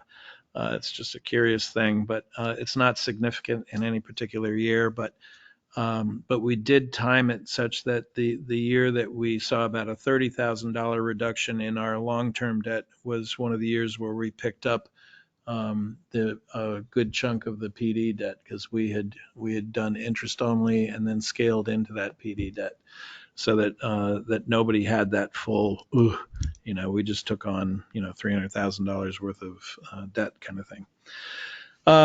So that's long-term debt. We just have the two issues, and I'm thinking USDA goes out to 36, and the PD goes out into the 40s, so 2040s. In terms of information technology, you can see the salary, hardware, software services, communications, and supplies. So basically the big change here is in, and some of these have changed a little bit, we sometimes don't get the new year figures until very late. So the software has changed a slight bit. So services have come down a little bit, and not a huge amount, but a little bit. And then software actually went up a little bit for the PD. I do think that we're going to see some changes, maybe not in 24, but the county, Belknap County, is going to a centralized environment for PD operations for software. And were we to utilize this, in fact, Northfield's going to be the first on Belknap County's system, from what I understand. They're going to be the pilot. Belknap. They're Merrimack. They're Merrimack, but they're dispatched out of Belknap. So so in any event, they're going to be the first on this system. And Belknap County got enough money to pay for the licenses and all the conversion of individual towns' data. So the good news for us is that it centralizes everything. It makes it a little more efficient for the PD, and we still have our own servers and data. However, we're not as reliant on our equipment, as we might other be. So and their licenses that we pay for currently should be less because we're in a larger buying group, if you will. So that's the promise. We'll see what comes of that. But in any case, the other thing that I did here, I moved in the services line, which is towards the bottom of page 5. There's a radio recording appliance. So this is what the PD uses for recording all their radio traffic. So this was implemented after there was a jewelry store robbery years ago at Tanger Outlet. And FBI came in, they did an after action report, and they said, you really need to have one of these. And so the board put it in, and we've had it replaced since then, but it is a quote unquote, it's an appliance. It's not really something that is, I think, appropriate for my budget. So I've moved that $1,200 out of here and into the PD budget in a particular line. You'll see that in the next go round. But it's really where it belongs because the PD has control over it, and that is the maintenance for it on an annual basis is what you see there, the $1,200. So if we've only spent 10,697 in that line, why are we going up to? Because most of these things are all end of year based. So the software we pay at end of year. And in fact, the PD software this year was almost $14,000 because of a law upgrade that was required by the PD. I'm talking about services. Yep. So services is the same thing. So I wait until the end of the year to fund some of these. Now the consultant firewall and services, that's something that depends on during the year. We're working against that amount, but if we had a catastrophic issue, like if we were hit by ransomware, which we have before, it can eat up the entire thing right away. So I'm very careful during the year and try to plan out all of our services into the January timeframe. So we pay this out right at the end of the year, so it's in the 1-year budget. We usually are working against that, so it's it is a what's the word I'm looking for? It's a retainer, if you will. So we're able to purchase a certain block of hours, and then those hours we're using up during the year. So that's so you just haven't seen that come through, but right now there's 18. Let's see, there's $12,000 coming out of that expense already. So that's up to 22,000. Yeah, 22,000 for year-to-date expense. So again, it's just end of year thing, and the PD. So the PD part of the PD software must have been already in this Why this is it one, going up but not all of it. $6,000? What increased? You're taking the 1,200 out, Yeah, so what increased so that was, brings it down to 51. yes, so this one actually still has the 1,200 in it, Right. but the increase is for additional support there. So, Under the consultant firewall. So What I'm- was that last year? well, so one of the changes from this last year is that I am backing off my direct involvement at the PD and using the consultant more over at the PD. So I'm still doing all the management, the budgeting, the overall coordination, but I'm not running out on a Saturday night or early on a Sunday morning or at 2 o'clock in the afternoon when something else has to be done here. So what was it last year for this 19,000? Was it significantly less? I can tell you. I'm just curious. Yes, it was less. I can't tell you exactly how much less, but I will in a second. I mean, does that make up the $5,000 difference? Let's see.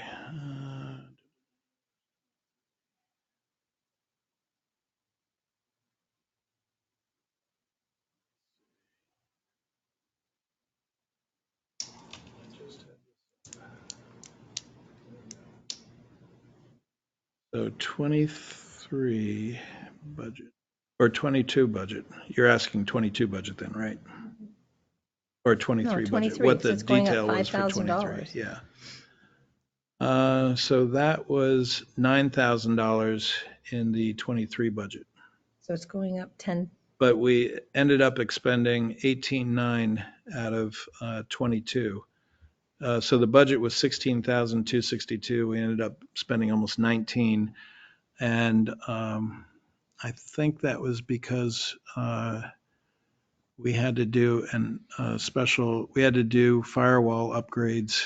But the consultant was 9,000 last year? In 22, it was 9,000. Or, I'm sorry, hang on. So the budget for this year, the 18,586 budget, the consultant was 9,000. That's correct. Yep. And I had covered this with the board because the change in my duties and changing the structure of my job was going to require about $10,000 additional, is how I looked at it. But it's only if we end up, using those hours and how we use them. So that's still under my control. But but if you buy very small blocks, you're paying much higher rate per hour as opposed to purchasing a higher number of blocks. So in any case, so I think there will be a few other minor changes here. I'm hoping we're going to see some savings in the fiber access in communications. We have a contract coming up for negotiation, and there should be some opportunity to get a lesser price and a little more performance out of that. So unless there are any other questions in IT, and I can tell you right now, we will spend all the hardware and software this year. We had a real problem with one of our servers when we moved up here. We had it's the same server we've had issues with for some time. We've lost power supplies. We've had to replace the power supplies. We've had it go down and just be very difficult bringing back up. It's the oldest server that we have. We have 2 servers at Town Hall, 2 servers at the PD. So, and the method that we used was each server kept half of the applications, if you will, and then every 5 seconds would back up to the other one. So there was like a primary and a secondary. So the secondary was always dormant, but if the primary server went down with that application, you could fire it up on the secondary server and keep going. I had an opportunity to buy some newer servers for very little money, and so we're putting one server in the town hall, one in the PD. And those are going to be the primary servers, and we're taking the best server out of each location as the backup server to that, and they're just going to be a hot swap backup. So these new servers are just going to blow the socks off of what we've had, and they're just incredibly inexpensive. So the hardware itself, not with it didn't have any disk drives, but the hardware itself for these HP servers was about $1,300 a piece. And then, of course, you have to add all the disk and all the other stuff, but still. The servers benefit all the programs in the town, is that what you're saying? Oh, absolutely, yeah. So that's. And then we have some cross purposes, some cross backing up for site and site redundancy, if you will. So in any event, the board had approved that. They had approved a certain amount to be encumbered for the services dealing with that whole installation and configuration. But it's the right time to do it. In terms of land use, so the land use department, there are very few changes here. You've already made changes to the economic development line. There were no changes to the Conservation Commission. We did up the vehicle maintenance and repairs some because of the age of the vehicle that's being used currently by the building inspector. And that was with the Public Works Director's suggestion. Why is the land use coordinator only 2% when everybody else is getting 3%? That was what the board had determined. However, I can tell you that the land use coordinator, this department head is she is the lowest paid out of all the department heads.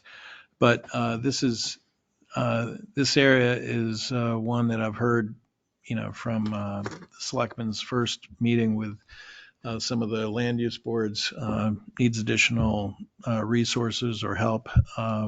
There have been some other changes in town hall with the health officers pending resignation or pending exit from the position or not. There may be an opportunity to do a combination of positions and maybe get some more resources for this department. So hard to say at this point, but that's the director's salary. That's the technician, land use technician's wages underneath that, which is based on 16 hours a week. Everything else is pretty much the same. The postage has had to increase. I'm sure you've probably heard all the applications have to be sent out.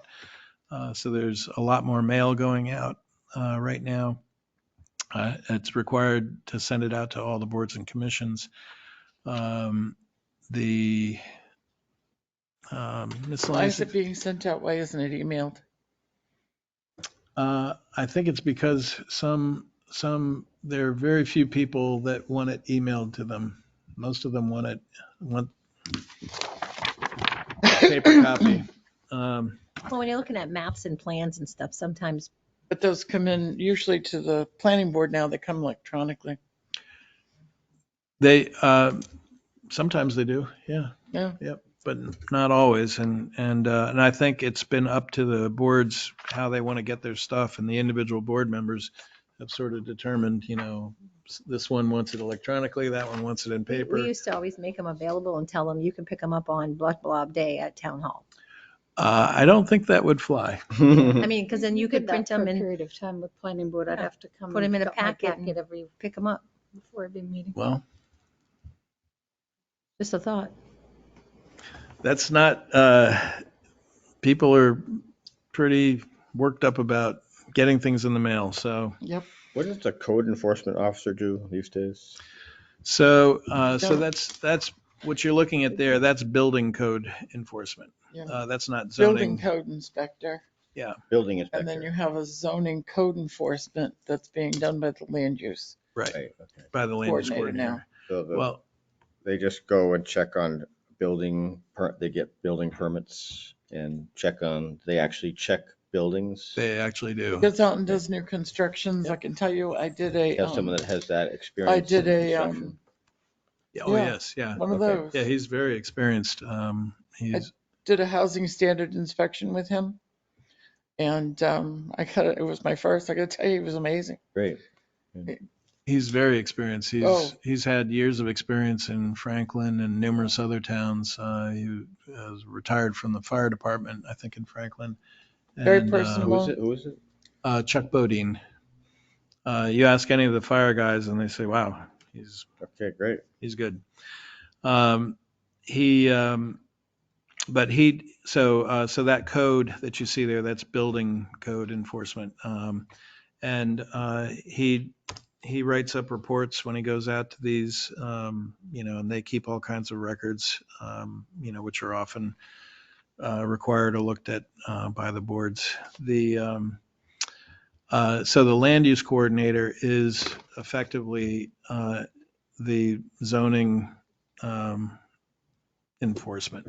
Yeah. Yeah, the problem there is that she's really behind a rock and a hard place. I mean, she's the one managing the department. She's the one talking to developers as they come in, or people that so many people come in and say, I'm thinking of buying this property, and I need to know if I can put a barn in the back, or there was one just recently on March Road. I want to know if I can subdivide that and put 2 houses on that lot, and things of that sort. And all these requests don't go away, and that's in addition to the big projects that they're working on. They've got the dialysis center's pretty much done at this point, but you've got U-Haul, you've got the preserve, or whatever they call it now. Former Anchorage. Former Anchorage, right? And then numerous other things that are in the works or being talked about, and engineers call, and all these other people. And at the same time, she's fielding anything that's coming in. She's got to get out, to the boards and commissions. So the likelihood of her saying, gee, I've got an afternoon, I'm going to go drive down, Main Street and pick up the flags or something, or whatever those feathers are, is probably not high up, not likely, because they are just flat out. And I do think it's an area that the board is going to have to address at some point, because the volume of requests and the size of the work that they're doing right now is pretty sizable. And you'll notice, if you look at the revenues, you can tell based on and this isn't even updated recently, but if you were to look at their building permits here, as of the date of this report, we had estimated 80,000 for the year. They were at 136. I think they're at 154 right now. But that's because of the large projects, not because of the number of projects. Mhm. It is. The extremely large projects. That's right. That's absolutely right. Anchorage. And Anchorage. Yeah. well, among U-Haul. others, U-Haul. Oh, U-Haul. U-Haul that's too. it, yeah. And then all the little change ones that come in from Tanger Outlet, sometimes those can generate $5,000-$6,000 in permits. Mhm. When because it's electrical and plumbing sometimes, or at least electrical, and so it just depends. But I'm trying to think. So in any case, that's that's the situation with the land use department. In terms of health and welfare, we discussed the health officer just briefly, and the board will need to decide, if they're going to replace that position as is, or how they're going to do things. And of course, I know Catherine is well aware, but budget committee may not. But the Board of Selectmen are considered the Board of Health of the town. So they will decide how they want to, craft that in the future, or how that whether that's combined with something else or left as is. But right now, that's just in here as it has been. We're, our animal control, we could probably reduce that animal control. We have had no activity. None. So we have an agreement with the Franklin shelter for $100 per event, housing, and we haven't had anything. How long has that been in effect? I think this is All this of 23? and 22. And we have had no expense. No expense. Not one. So who's, No because stray this is really dogs or- dogs. This is dogs. usually It's stray dogs. dogs, Yeah. I mean, nobody's going to come chasing after my, So I don't know if it's Hey, because Collier. it was COVID and everybody was at home with their dogs. Yeah, yeah. no, it's just dogs. I don't know. Or cats. But we haven't had that. Interesting. So we could probably reduce that to I would say $500. But if, I think a big part of it honestly is Facebook, because people find them and they put them up there. Yeah, yeah. Keep them at their houses while people all share I've it done all that. over the place. Yeah, that happened to us. We had a lab come walking in, we put a leash on him, we put it on Facebook, and the owners came zooming down the hill 20 minutes later. yeah, I've They done thought he that. was in the yard, his battery died on his little collar, and he walked down the hill. Yep. So then so in any case, I'm gonna make a recommendation to the board to reduce that to 500. Second. Oh, well, Well, okay. Well, You want to make that okay. motion? Motion to reduce Is there a animal second? control line Judy seconds. 4415.925 to $500. Any more discussion? All in favor? Aye. Aye. Opposed? Okay. Okay. Good. The Seconded that. Judy seconds. Judy did? Thank you. the senior executive committee, so this was increased. This was one of the lines that was increased from 2,400 to 4,800 at town meeting last year. And that was to account for giving the drivers stipends. Is that bus in bad shape or is it just look awful? I don't know. It has some rust. It looks ratty. When I was behind it the other day, I'm like, oh my gosh, I hope they don't hit a bump. I'm going to lose them. I think it's in I good. didn't know if it was surface. I think it's in good repair. We do keep track of the repairs for it, and there is a separate bus donation line that we receive donations from time to time, and then Selectman Constantino, who's the chair of the senior executive committee, has worked out arrangements with Samerton and Northfield with the Board of Selectmen's blessing to let them know what their ridership has been and what they should be paying and budgeting for. And I think last year was to see what their ridership was. And this next year, I think she made recommendations to them what they should be budgeting for. So I haven't heard any update to that since, but in any event, so that's why the 4,800. I don't think that that's all going to get spent this year, and I think it's just a factor of some of the drivers, weren't expecting it, or but I think once they understand that's available to them, that probably will be. Then we have the welfare director's salary.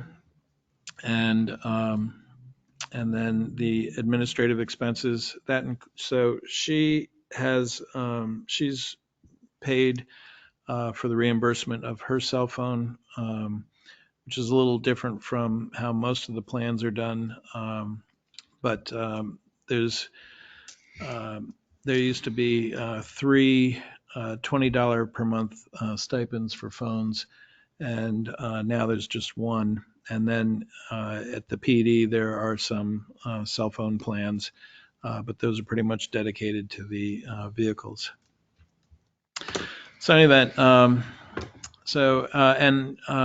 her general assistance, she's, I think if you were to talk to her, she's concerned about it, worried about what it's going to mean this next year in terms of resources that were available to renters in the past that aren't currently, and whether that's going to mean more more costs in terms of dealing with evictions in this next year. But What are the resources that aren't going to be available? I think, well, Oh, COVID money? yeah, Oh, COVID money? Okay. yeah. I think there was some moratorium on evictions at one Right. point. There were a number of different things that sort of put a hold on everything. Mhm. And so she's still waiting that out. So the one thing that a town can, well, more than one thing, but town can dip into fund balance for welfare general assistance if it's required. That is legal. So in any case, that is your health and welfare budget. Now, Public Works. So, in Public Works, obviously we have an open position for the director. And he had originally budgeted for two additional full-time positions to run the recycling center.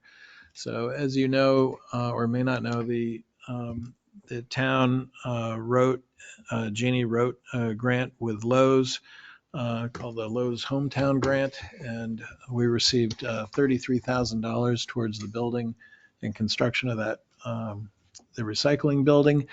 And that paid for a portion of the baler that we're getting. The baler is a multi-function baler, so it can bale cardboard, aluminum, and I forget what else, maybe plastics. I don't know if we're doing plastics, but in any case, and it also, we had already allocated money to handle the three-phase electric going into the building, which required another telephone pole and some other things. So it's really come together quite well.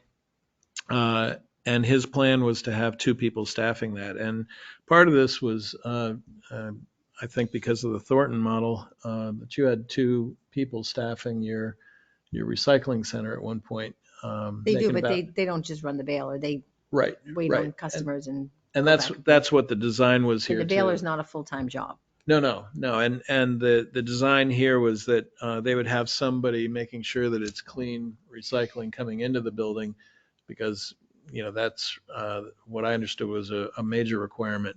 So when they're accepting that sort of stuff at the building itself, they have to have someone man there. But otherwise, the director had plans for expanding the overall site so that that there was a flow and for and if you were there during was it the wintertime last year, if you recall, you go up one side or the other. And so he was trying to make this more of a full service environment. But certainly by adding the recycling and then hopefully having recycling revenues, which I believe you said you were getting about 100,000 a year. Was that just paper or was that? They did paper, aluminum, and no, there was no money in glass. There was no money in plastic. We do make In money in paper. metal now. Cardboard. But, Metal, cardboard was the big one. Cardboard's the big- Cardboard, and they did aluminum, and they aluminum. did some plastics. So I would Or think, and in this budget, in the revenues, when we go to the revenues, you'll see we don't have any bump right now for that recycling because we really don't know what to expect yet. But in any event, since he presented his original budget to the Board of Selectmen, he backed off one of the positions so that there'd be just one new full-time position for the crew.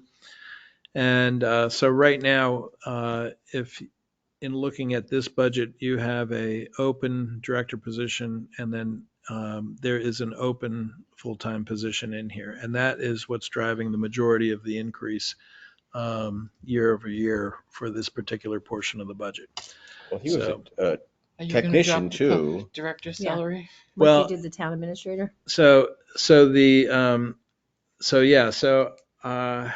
The board, I plan to talk to the board about this tomorrow night because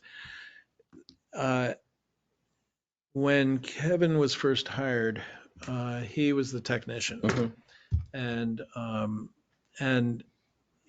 he sort of backed into becoming the director So it wasn't that we were out looking for a director of public works that was also the technician. It just so happened he happened to have those qualities, kind of like me as the finance director and IT, because of my background And and he was happy experience. to do that. And he was happy to do that, Yeah. right? But also his salary reflects Mhm. that skill and combination of Right. effort. The board authorized, and it is currently being advertised, similar to how it was last filled. Mhm. So, and to my knowledge, we haven't received anything in yet. So I think it might behoove us to, maybe advertise it a little differently, and then also look at this wage. So I do think there will be an adjustment to the wage.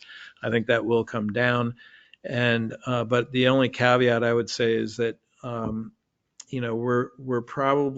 probably going to look to increase vehicle maintenance in the PD and Public Works, and then also some additional miscellaneous expense in Public Works, but not to the degree.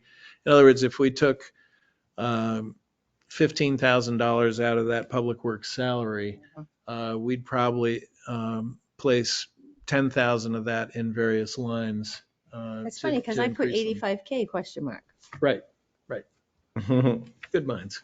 So in any case, but what I'm saying is that, like our Tahoes, they're still under warranty.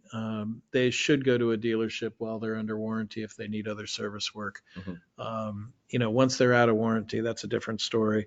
I don't think there's any of the other Fords that we have are currently under warranty, but sometimes some groups are able to turn around a vehicle quicker than others.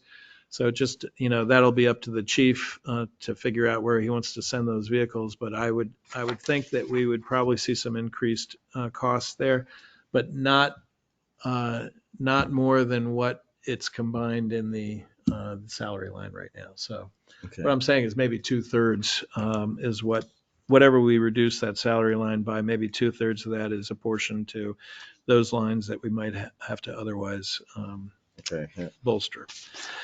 And I would expect that the board is probably going to, they'll be making some decisions soon about what they want to do with the full-time position here. They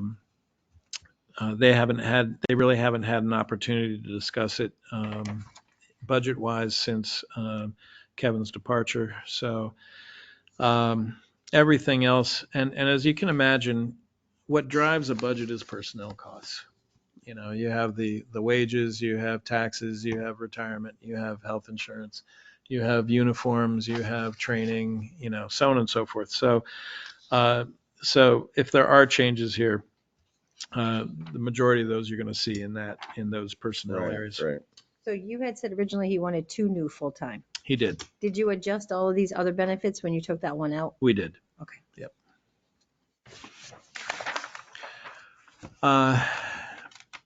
Let's see. So building repairs, this was a big discussion with the board, this on page 8. Whether or not to do a septic design. There's some discussion about whether the holding tank needed to be replaced. And then concrete work for the sand and salt storage shed. So this was basically to put up, as I understand it, and you probably could correct me, Catherine, but knee walls in concrete so that the salt and sand doesn't push out the back or side walls as they're filled. I don't know the breakdown of how much was for the concrete work and how much was for the septic design. I would imagine it'd be about half and half, or maybe 2/3, 1/3 of that $15,000. Who's going to get 2 prices, one for septic system and one to connect to sewer? Oh. Okay. I know that they just in terms of the building repairs, they just took care of all their filters in the building. Pretty sure that that was one of their big things they were doing this last year. Let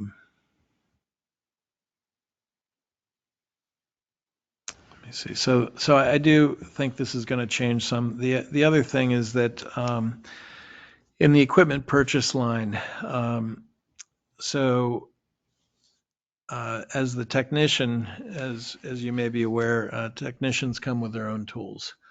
So we don't have access to all the things that all of his equipment, obviously. So if we plan to do any kind of work internally, we're going to have to spend money on shop and hand tools.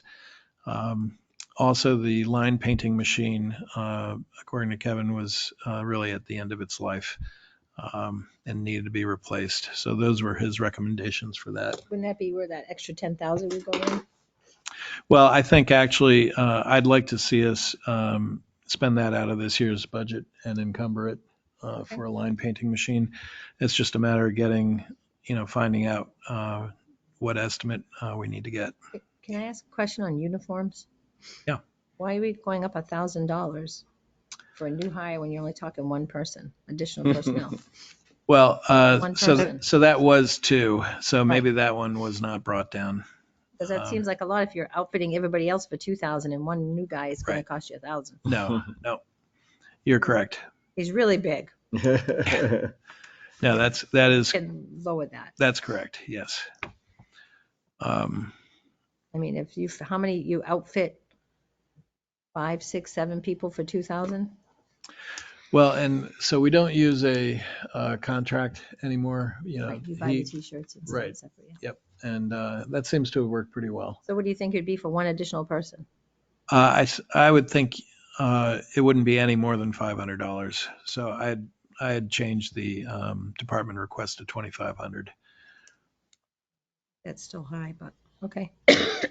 Well, given the fact that they now do have, I think there's one thing that he wanted to buy for them all that they needed. I feel like that was similar to what the chief talked about with a jacket.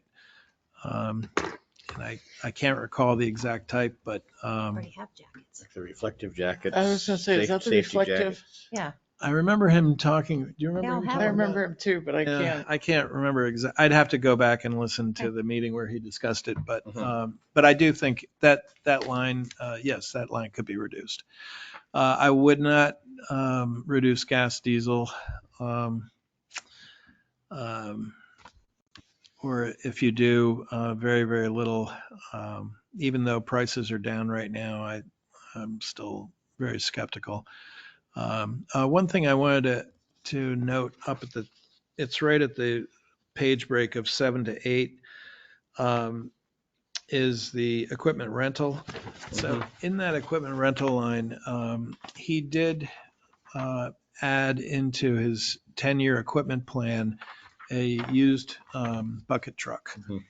And it just, if you were to look at it on the website, because that's where the 10-year plan is under his Public Works Department, you'll see that it says proposed. So it hasn't been approved by the board, but he's got it because he said all the things that they have to go and rent equipment for, for the Christmas tree, for putting lights up on Town Hall, for doing the flags, Right.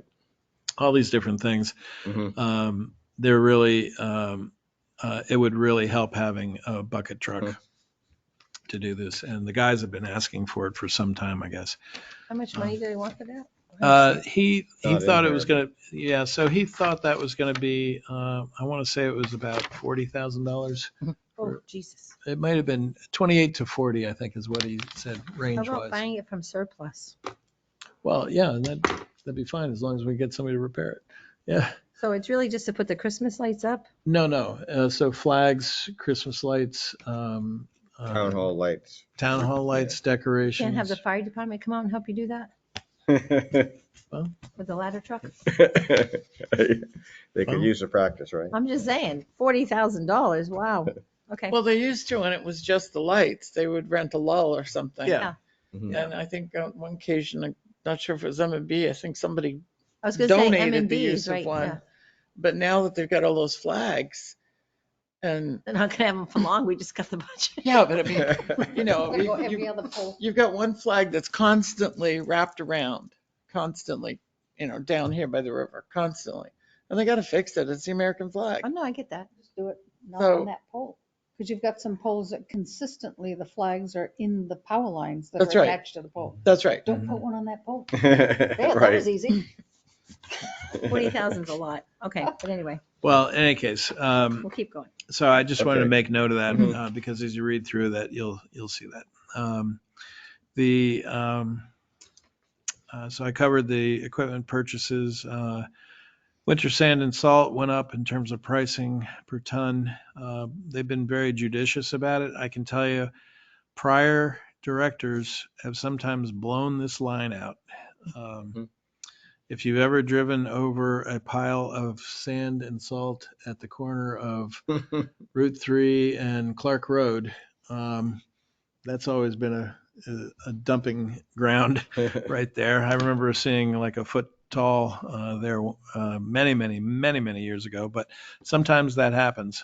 So he has been very judicious. I would hope that the guys still are able to do it the same way they've been doing it, and keep that cost down. Road materials, this is just, ledge pack, asphalt, maintain, repair the roads and ditches rather.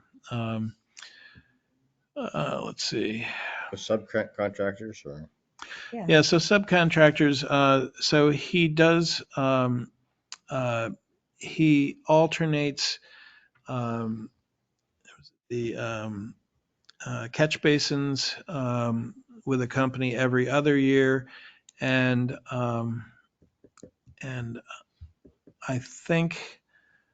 I think this is, gosh, do you recall?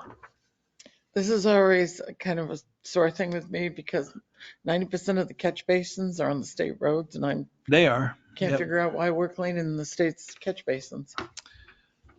Because our businesses are next to them. Oh, there it is. No, in Because fact, they won't, I don't know. Yeah.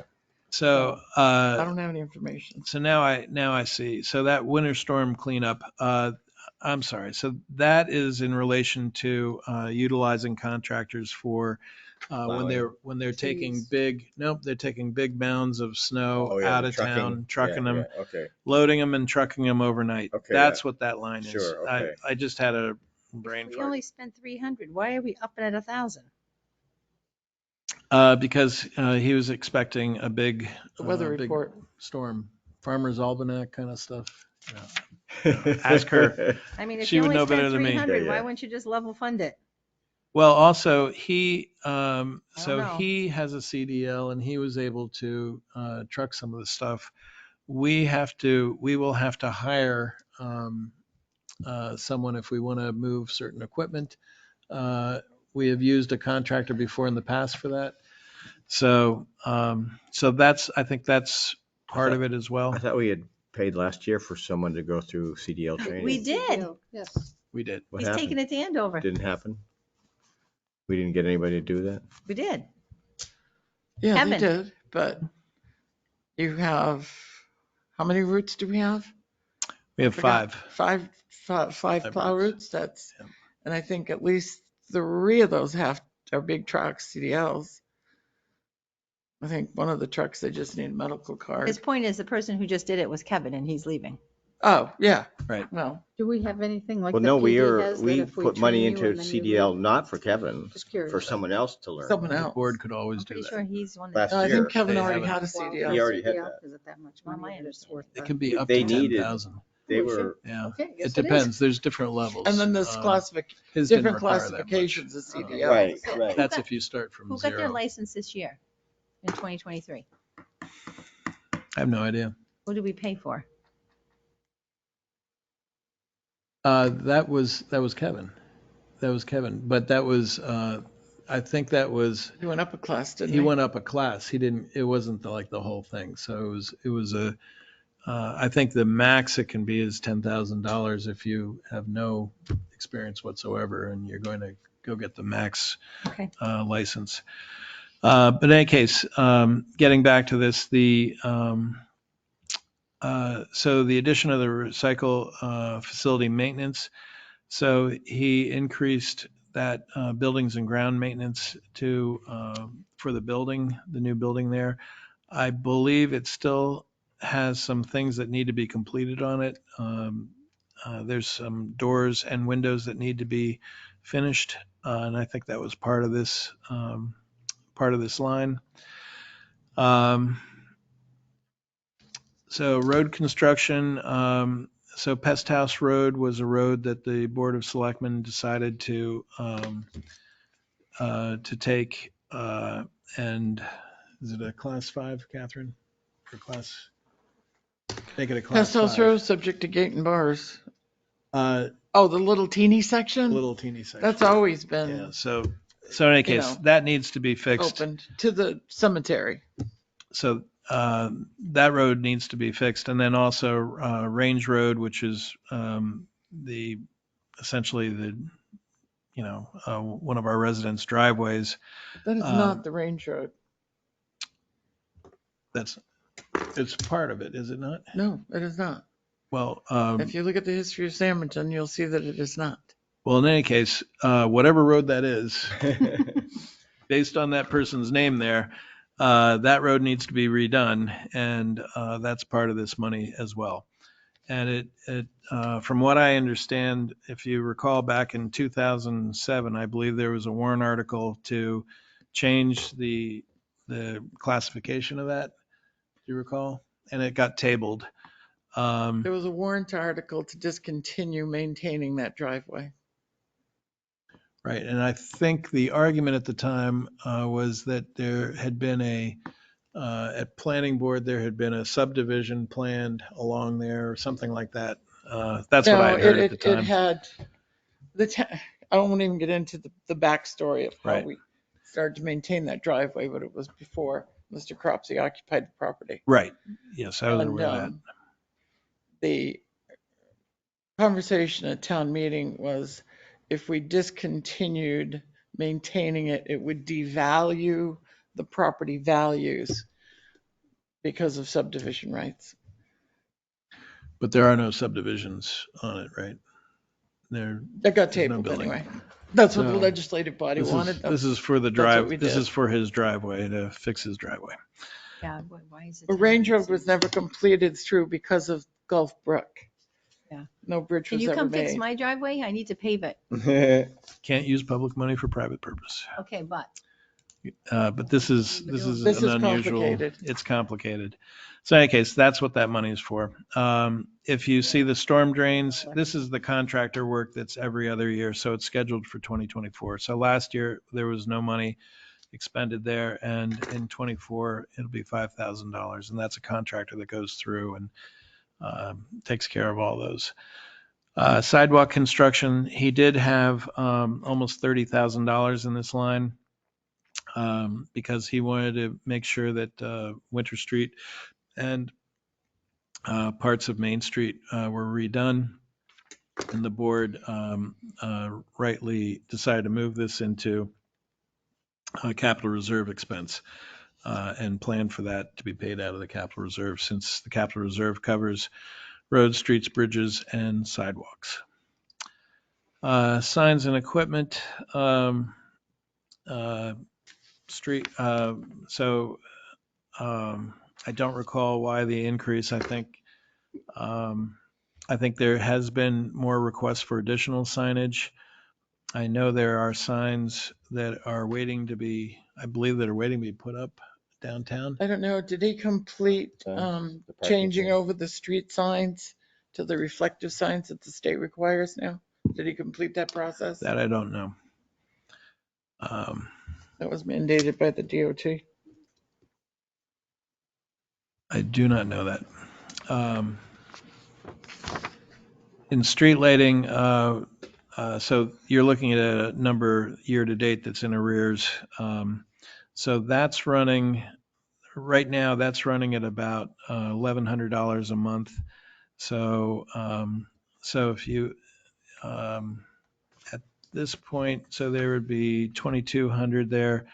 So you're looking about 15,400 is what we're going to end up spending for the year, 15,400, 15,500. So that probably could be reduced a little bit more. So I'll probably make a recommendation to reduce that to the board tomorrow. Outside of that, parks, building, and grounds maintenance. So this is what they do for the Riverfront Park.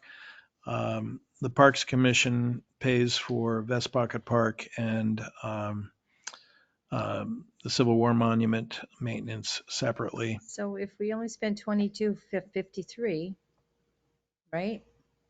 Out of 4,000, why are we upping it to 5? I think because of the list of repairs that are needed at Riverfront Park. This is, well, We got the roof done, right? The roof was done. Yeah. That's correct. but there were- to me when we, Yeah, and I think it was because of staffing during the year. I think there was a list of things at the park that I believe. There's a lot of work to be done in Riverfront Park that's been not done for many years. The bricks in the pavilion, we have a big bump there. The bricks, as you go down the stairs, those are recessed. There's a drainage down by the river and one of the paths that has to be picked up. The paths themselves have to be material put on them. There's what? Pea stone, dirt. so is there a calculation Gravel, somewhere? Concrete. Yeah. Pardon? Is there like a compilation of all this stuff somewhere? To show Public how Works Director, yes. I think there was a punch list Okay. Yes, somewhere he does have a punch that list. he and Okay. maybe Bob Hardy or you had gone through. Yeah. Yeah, Yeah, we there's could- painting, there's the bathrooms, there's faucets that have to be Right. replaced, those haven't been done. Door has to be fixed. The door's gotta be fixed, that's right. So in any event, moving on to page 9, under sanitation.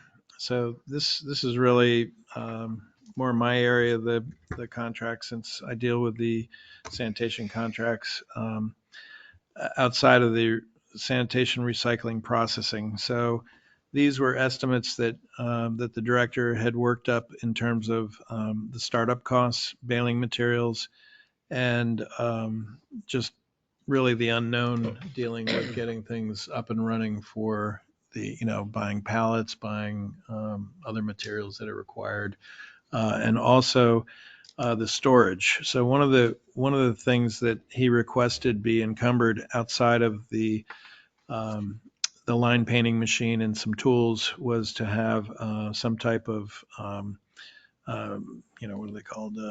Storage containers, trailer, Connex box, whatever the names are. Temporary boxes to hold the cardboard and stuff until they came to pick it up. Yeah, you Well, gotta keep it yeah, dry. once they're bailed, Keep it from getting wet, once they're bailed, Yeah, so they're that, not worth anything if you get them wet. that's right. right. Right. So, They become mush. So in any event, so this was for just, a number of things, but this is really an unknown is really what that line amounts to. The residential solid waste, this is a absolute known. So this is based on our residential curbside collection. And you can see here we're part of the Concord Regional Co-op solid waste. And our flow control requires that haulers, including the town, take our material down to Wheeler in Concord. And we have a 7-year agreement right now with all the other member towns. And in 24, it's going up to $90 a ton. Our current cost in 23 was, I want to say it was 80. Probably 85 if you look at it, goes up 5 every year. It was less than 85. It was about 2.5% less than 85. I just don't remember the exact numbers, 83 something. So in any event, but you can see how these are marching forward. So that's what accounts for the increase in our residential solid waste. It is possible that if the recycling center is up and running and we're doing a good job, processing, recycling, and they do get a lot of traffic there on Right. Saturdays, and I've been there Friday afternoons, and they've had people mean, coming through. There's The a lot of hours glass. changing? I mean, if you could take the glass out of that stream, you're gonna take a lot of weight out I of haven't there. found a use for glass But yet. Yeah. we just throw it in the river. Just kidding. Just kidding. Are they going to increase their hours down there and change things up? Well, I think if that was the plan, if there was an additional, person down there, they are open Wednesdays, Fridays, and Saturdays right now, and I think there was some discussion about rotating the schedule so that they could be open a more consistent time and more days. But that really was dependent upon, someone's got to be there to make sure this stuff is clean if we're going to make any money off of it. So that's kind of the trade-off. Remember we used Gonna to wash your garbage. bring bottles back when we were kids and they Yeah. would reuse them? I mean, why aren't we doing that? Because we don't have a Because- deposit in New Hampshire. They do in Maine and Well, Vermont. because business doesn't want to deal with it. Our legislature has never, Yeah. Yeah. business has always won the lobbyists. I still have my trailer, my wagon. Sure. Yeah, But yeah, yeah. yeah. It's up over the I did garage. that I as a mean, that kid would, too. that would make New money York. for everybody, except for, I guess, businesses. So in any case, that's so those are basically our tipping fees. That's the Mhm. plus some additional money for replacement bins and parts. So we have to buy those bins. If there's a new house, we have to make either we have a bin or we have to buy one, and other ones get destroyed or lost or stolen, and they have to be repaired. That's all part of the service that Pennard provides. We do make some additional revenue from the quote unquote rental of their yellow bins. If you see any of their yellow bins on the road, people pay for those. Mhm. I think Extras. I forget if it's $200 a year Mhm. or so, and they can put additional trash out. And the tipping fee and everything is included in that, so that we're not covering the cost, but we're also getting some of the profit, some of the revenue from those. And I think our first check, we had made $1,600, and that was for the course of about 15 months. So it wasn't significant, but if people need them, at least they're there for them, so that they've got an alternative. Because you're not going to get 2 or 3 barrels in front of your house. You're going to get 1 barrel. So in any case, moving on, sanitation, commercial, solid waste. This is the haulers that we bill. And in 2020, we used to set a hauler rate every once in a while that tried to keep pace with what the per ton tipping was. And in 2020, I got the board to agree to a set increase anytime the tipping fee increased, that we would charge a 2.5% administrative fee over and above that. So what happens is we get a report monthly, which I get, and I automate that into emailed invoices that go out to all the haulers, and then we receive that revenue. So this is really all pass through. You'll see on the revenue sheet that you'll see there's hauler revenue, and that's what this is, the expense for that. And then our net is that 2.5%. And of course, we have to estimate what we think they're going to do. You can see this last year, I thought they were going to do 190,000. They're well over that now. So our revenue and expense were higher, but in proportion. Household hazardous waste that you're familiar with is the once or twice a year we can take, or twice during the summer we can take hazardous materials. I'm surprised that's the same amount of money. It's usually in Franklin. Franklin and Belmont Franklin, Fire. Belmont, Guilford, yeah. Yep. I have no idea what our participation is in that.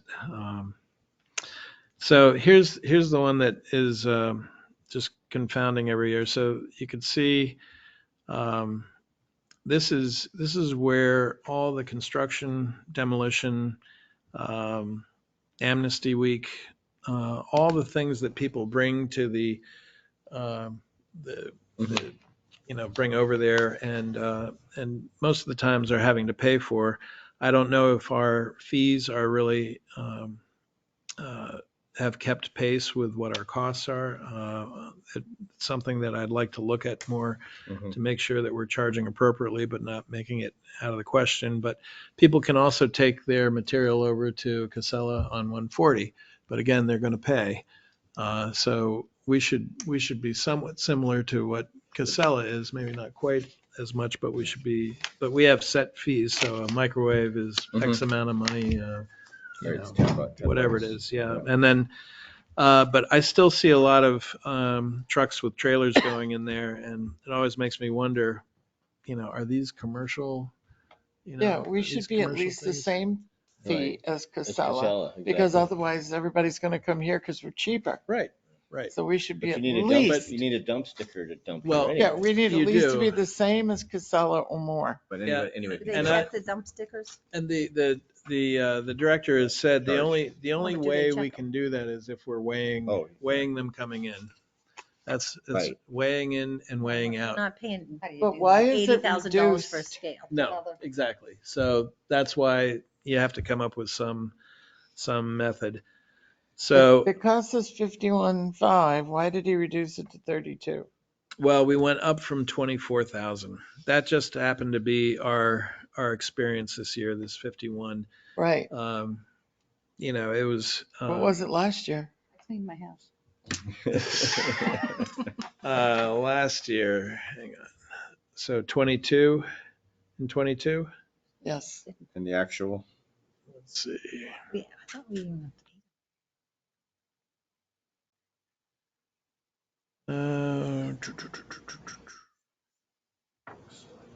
Here we are.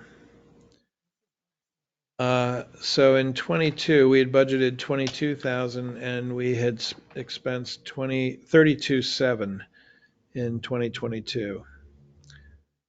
We need to look at that. We're doing something wrong. right, yeah, Well- that's a lot of, Well, and the other thing too is we've discussed for some time, the idea that, and also keep in mind, we're not doing the same collection we were doing last year. So maybe people are bringing more stuff that they're having to pay for. I don't know. Maybe they were able to put it in the recycling bin before.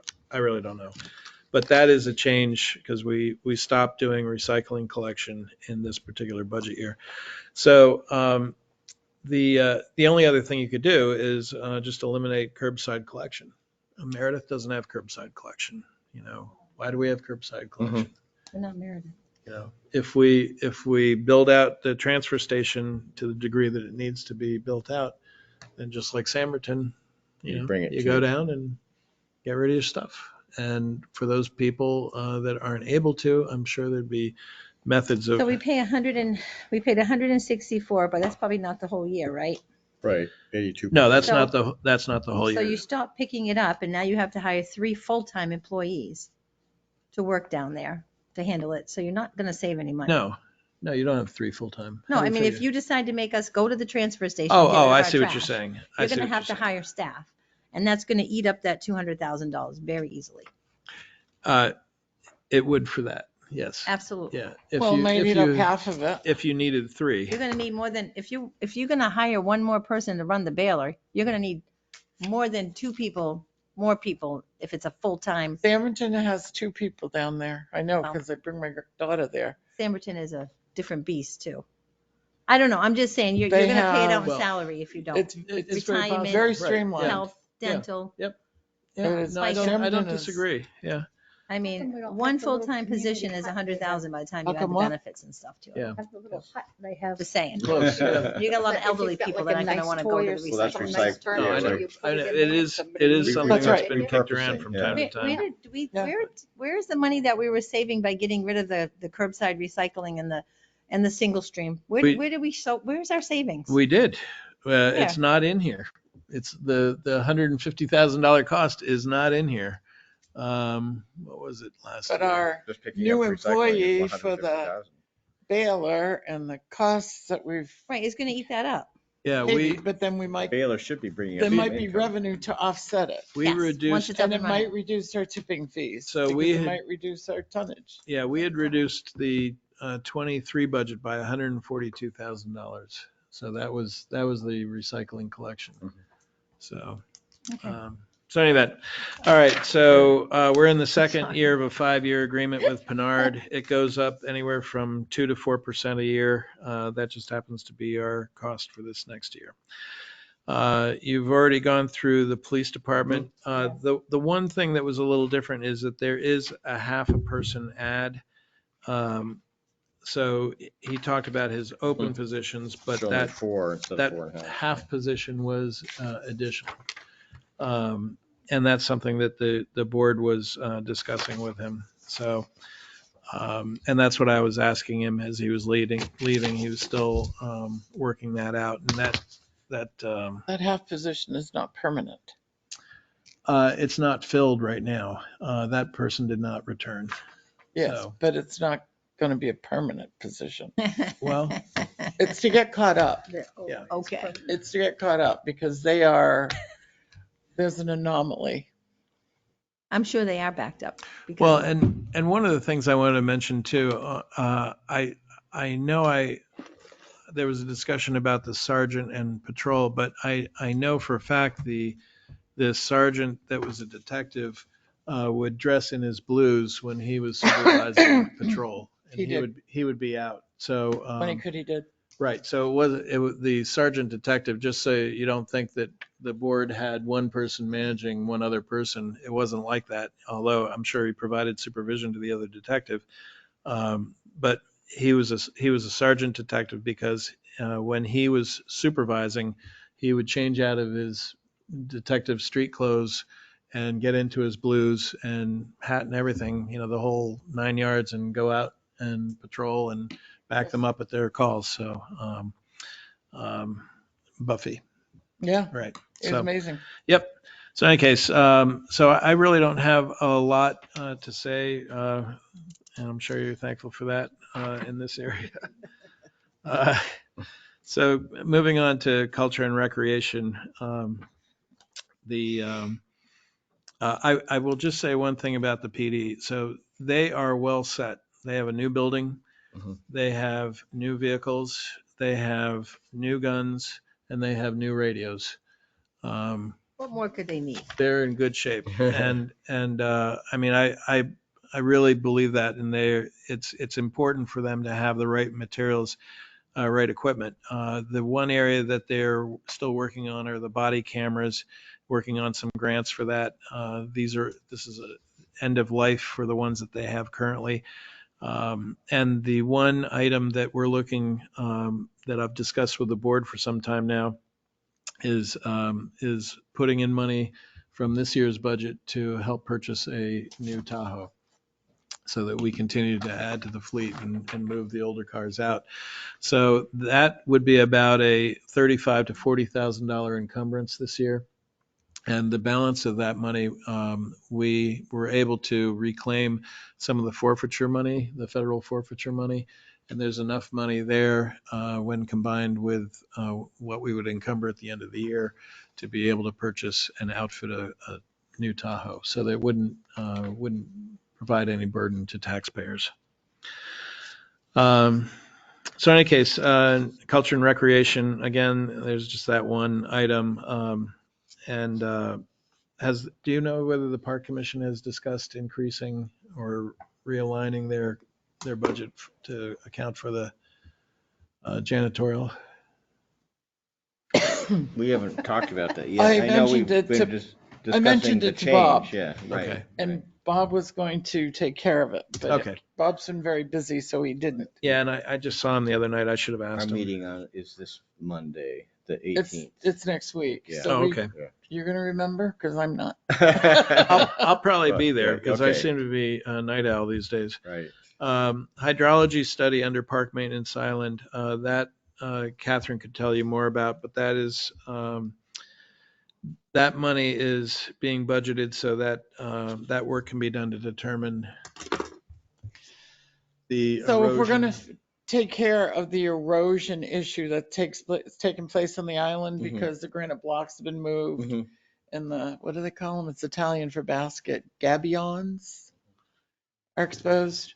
DES requires us to have an engineering study Of course they do. to tell us how to fix it. I mean, we pretty well know how to fix it, but that's what they want. So that's what this is. Okay. Because That's the we 25,000. figure we better Yeah. stabilize the island Mhm. before we spend any money No on grants anything for else. that? Right. But no good putting a bridge up there if the island goes away. That's right. No grants for that kind of stuff?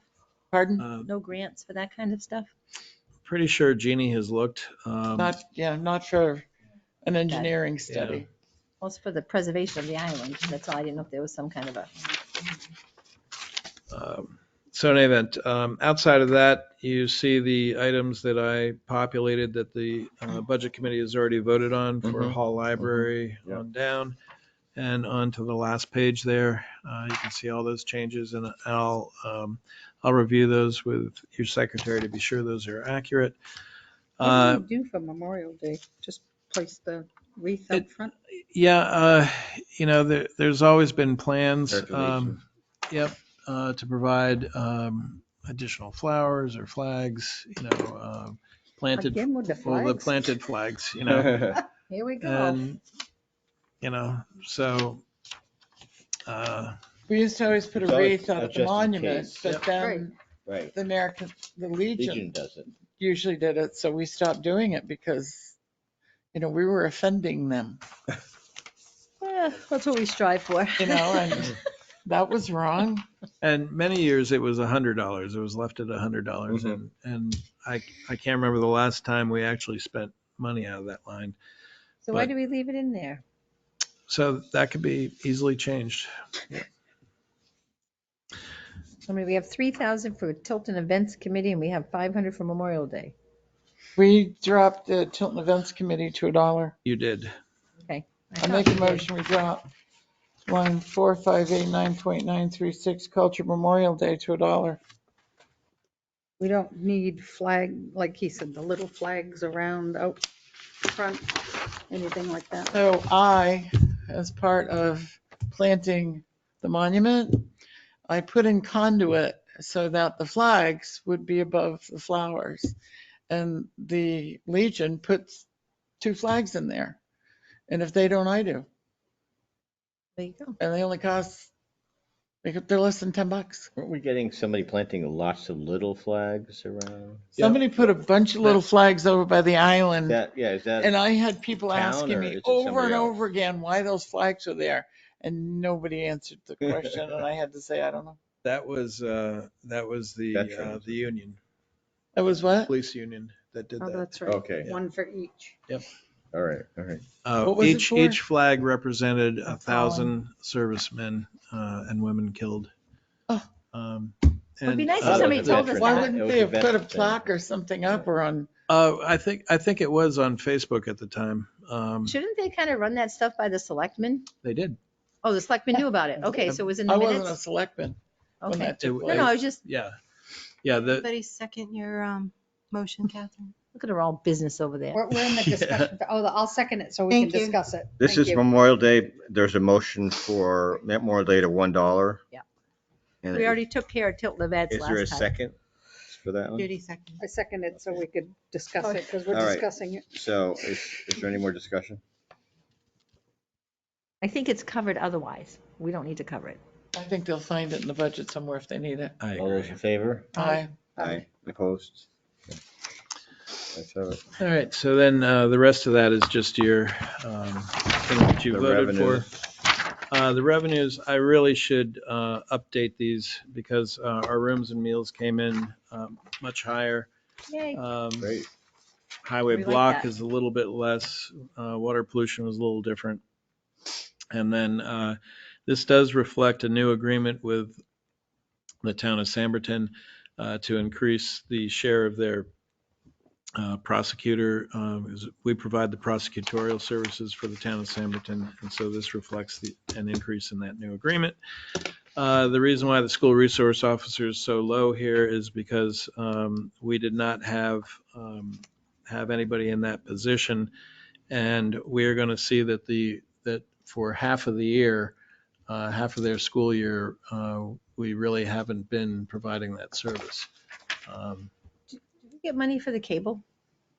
Because I heard Comcast No. was coming, right? Don't we? Well, have, yes what's and that no. what is that cable something agreement? Yeah, so Cable cable franchise franchise. agreement. So that goes into, that is specifically designated for network services. So it has to be spent on network services. And that was from the original MetroCast agreement, and those were the provisions in that. And I don't know if Do we have an agreement with Comcast now? we do. We do. What does And that bring in? 10,000. So any new cable agreement will bring in 10,000. But again, it's earmarked for, it wouldn't go against our general revenues. It would go for, certain. So but what I'm trying to say here is that because the reason why the school resource officer is less here is I'm anticipating once we factor in the times that we have been there, we're only able to charge for when we're on site. And we haven't been able to fill that up until recently. So we've effectively lost about half the year. Oh, we're a third of the way through the year. A third. So That helps you. so it would help. Yeah. Plus 3 months. So right.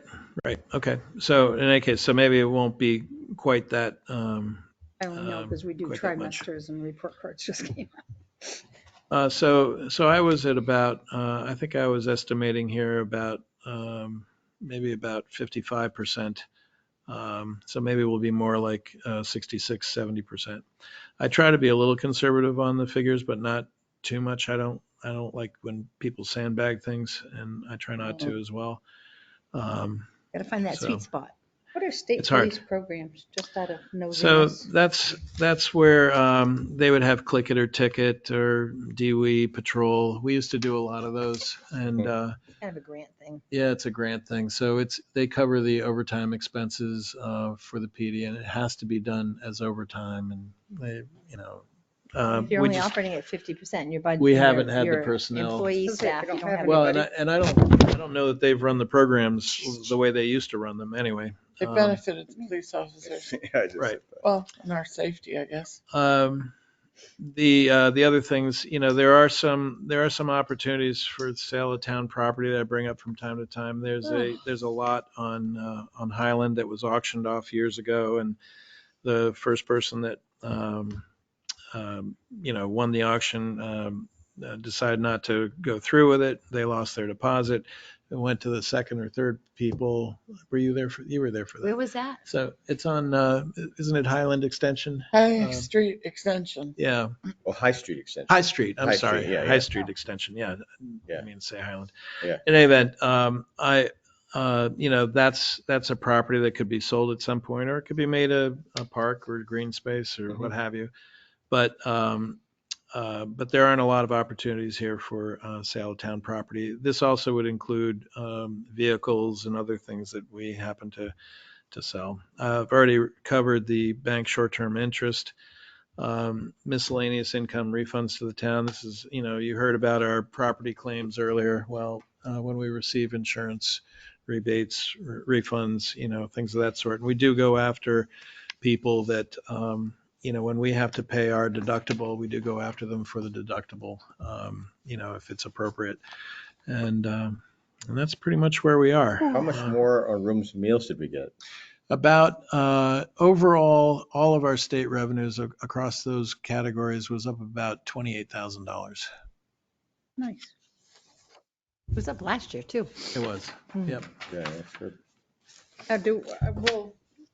When the property formerly known as the Anchorage starts, do we get any revenue from that, from rooms and meals, or does that all go to the state? It all goes to the state. Doesn't go to and the it's- towns. It it's- goes directly to the state and then they dole it out. And it's population based, which is really seemingly They have a unfair formula. because we have to maintain a police department that covers, you think about all the places you can eat or sleep in town. And we have to support that, and we have to have the structure to support it. And yet Northfield gets more rooms and meals tax than we do because it's population based. So it's per capita based. So they look at it like they have more residents and they're out spending money on rooms and meals. And so therefore they Yeah, but then get you more look at money. like Manchester, right? With all their restaurants and all their population, the percentage they get compared to like Northfield, Right. right? Right. It's not, it's just like, Yeah. how else are they going to do it? Formula. But the So rooms and meals that's collected in this town goes to other places. It does. Oh, Absolutely. absolutely. Yeah. Absolutely. Yeah. Yeah. And yet our It does. costs don't go Our to costs other don't go places. down, they just keep going And up. I would say one other thing, I was kind of alarmed, not alarmed, but I noticed the discussion of the mutual aid. And it did concern me, as you brought up, that there's some sort of equitable sharing of mutual aid, that we shouldn't be relied upon for our resources because we are either paying more or We have the staff. we have the staff or the building or what have you. So I think I would hope and I would hope this Board of Selectmen would look at making sure that they're sort of tracking the experience that we're having. So, how many calls are out and, are we getting the support back? Is it a two-way street? And, I'm sure there are many times when it is a two-way street. And Except for the middle of the night when there's nobody on. well, yeah, that was kind of eye-opening. So the last thing I would say is, so for our tax rate, one of the things that you're going to see this next year is we're in our reval year. You're going to see your property values increase tremendously. And usually people think, oh my goodness, my taxes are going to double, but what happens is, The it's town based still off of, has to raise the same Right. amount of money. and if you It's look at, proportional, yeah. if it's proportional, it is. Unless but- you've been under assessed for a long time. Well, Right. and we're looking at a 55.8% ratio right now. So that basically means pretty much, something is almost doubled. If it were at 50%, that'd be a double. So what you really have to look at when you're looking at taxes is what's the net appropriation. So meaning you take all of our appropriations, and then you take our revenues and you net them out, and you take care of the veterans and all the other little things that, overlay and that sort of thing. And so we went from, in 2022, we had a net appropriation, meaning this is what we actually had to raise in taxes to run the town, of 3.6 million.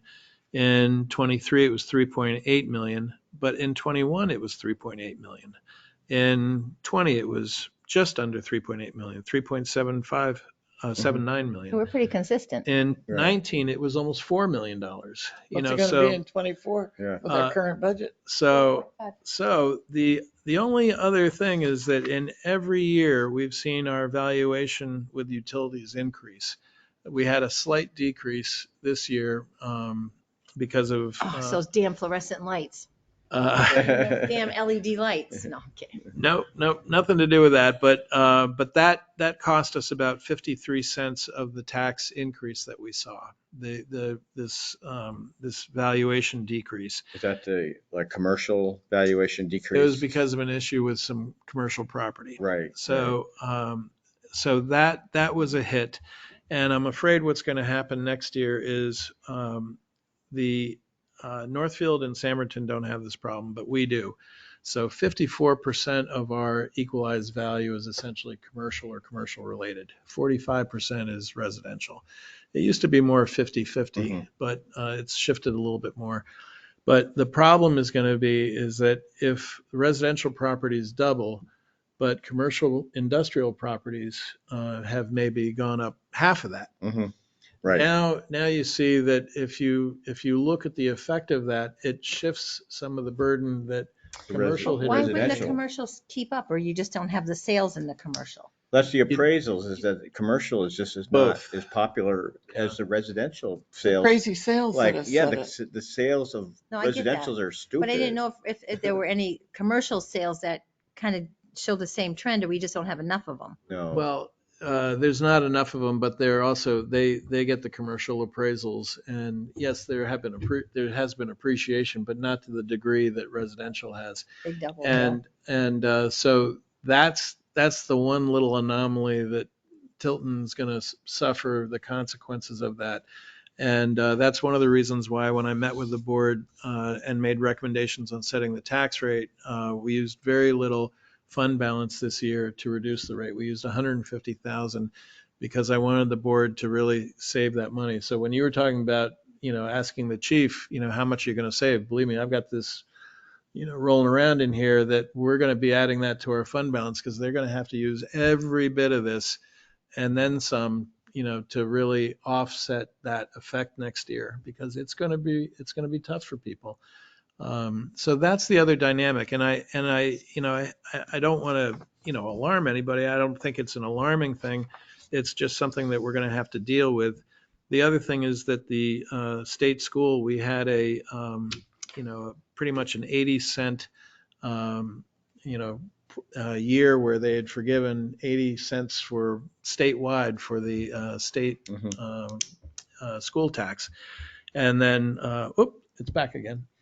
So it's just the school funding stuff is just kind of crazy too. But we do have a new formula that will be discussed at district meeting, and it is shifting the burden from equalized value and putting it more on average daily membership. So it's reflecting more. It's just a percent per year. So right now we're at 70-30. So we're moving from 70% ADM to 75% over 5 years, and we're going from 30% EV down to 25%. So that's going to help Tilton over the course of the 5 years, although it's very gradual. It's so hard to estimate what it's going to mean in rate. It's going to mean pennies probably to start. But it is something just to keep in mind that as you do go to district meeting, that's something that will help all Tilton taxpayers. But you're saying that we're being revalued and Samberton and Northfield aren't? So In Samberton residential- just did theirs this year.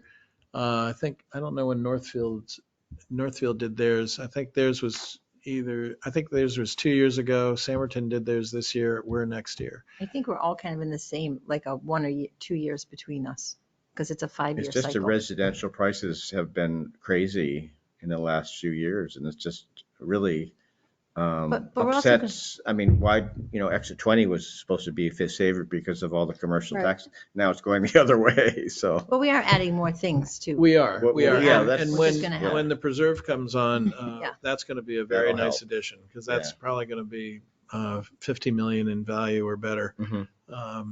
I would hope. So that's a big thing. U-Haul should be on by then.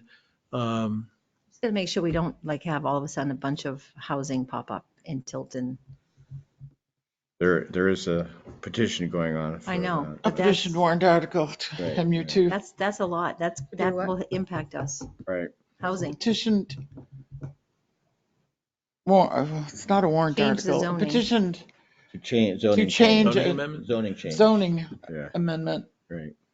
so that an MU2 district can be created that'll benefit one property.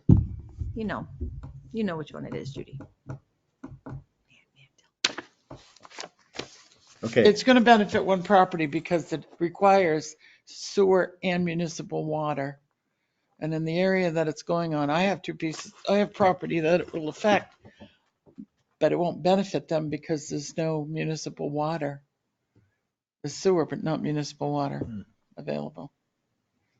So it'll essentially affect one property that's going to have housing. So anyway, Well, in any case, so that's it from me. thank you. Just in Thank you. case, if there's anyone online that would ask any questions now, you could do that for public comment. There's just one, and that's us. Okay, But I was okay, gonna ask you about that one. great, all right. I just wanted to check in case someone else wanted some questions, but yeah. All right, great. Well, thank you, Tim. We Yep. appreciate your go home, go to bed now. thoroughness. You look tired. Okay, we're on to the minutes of November 6th. I think Paul Boudreau is spelled Boudreau. BOU. I think. Boudreaux, B-O-U-D. Yeah, Oh, Boudreau. Boudreau. I'll fix that. Boudreau.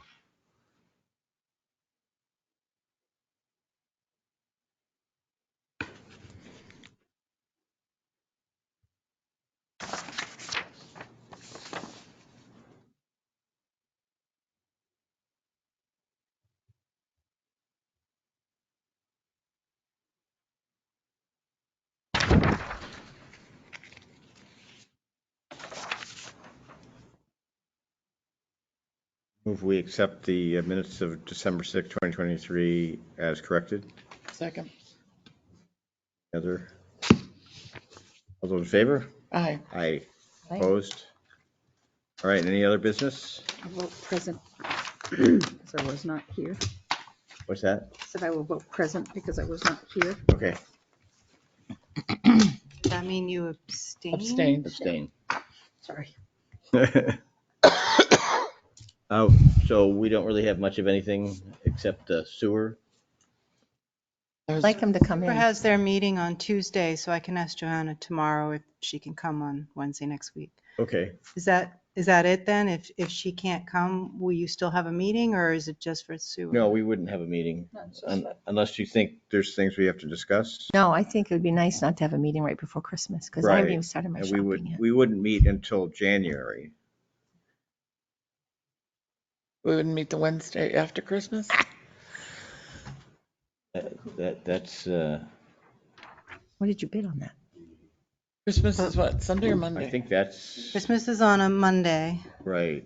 So it would be like the 29th, 28th. So next week's the 20th. And so, but Seventh. you do want to meet on the Seventh. 20th if sewer can come that night. Sure. So I'll know that tomorrow. Okay. Ching. You're right. I mean, if they don't come Wednesday, we could have them come the next Wednesday, The next Wednesday's between Christmas and New Year's. the 27th. So you would do that one if they can do Oh, that one I have no instead? problem with that. Christmas is on Monday. Psh. The 27th. Yeah, it's done. All right. So either the 20th or the 20th or the 27th. 27th, yeah. So Great. should we ever give them both options? Sure. They may not See be if able. they'll come in I'll next try, Wednesday. you prefer first. next Wednesday. Prefer it, Try but- to skip the one in Yeah, between. and I'm then sure we they could- prefer that too. Then we have a so. week off between the two, New Year and Christmas. To recuperate Right. from Christmas and all that fun stuff. And we'll have to start scheduling. I make a motion to adjourn. Second. All those in favor? Aye, aye. Aye. Any opposed? Good meeting. I'm gonna go home and see if I have heat. Oh, no. The kitties keep overloading the wood furnace. Like,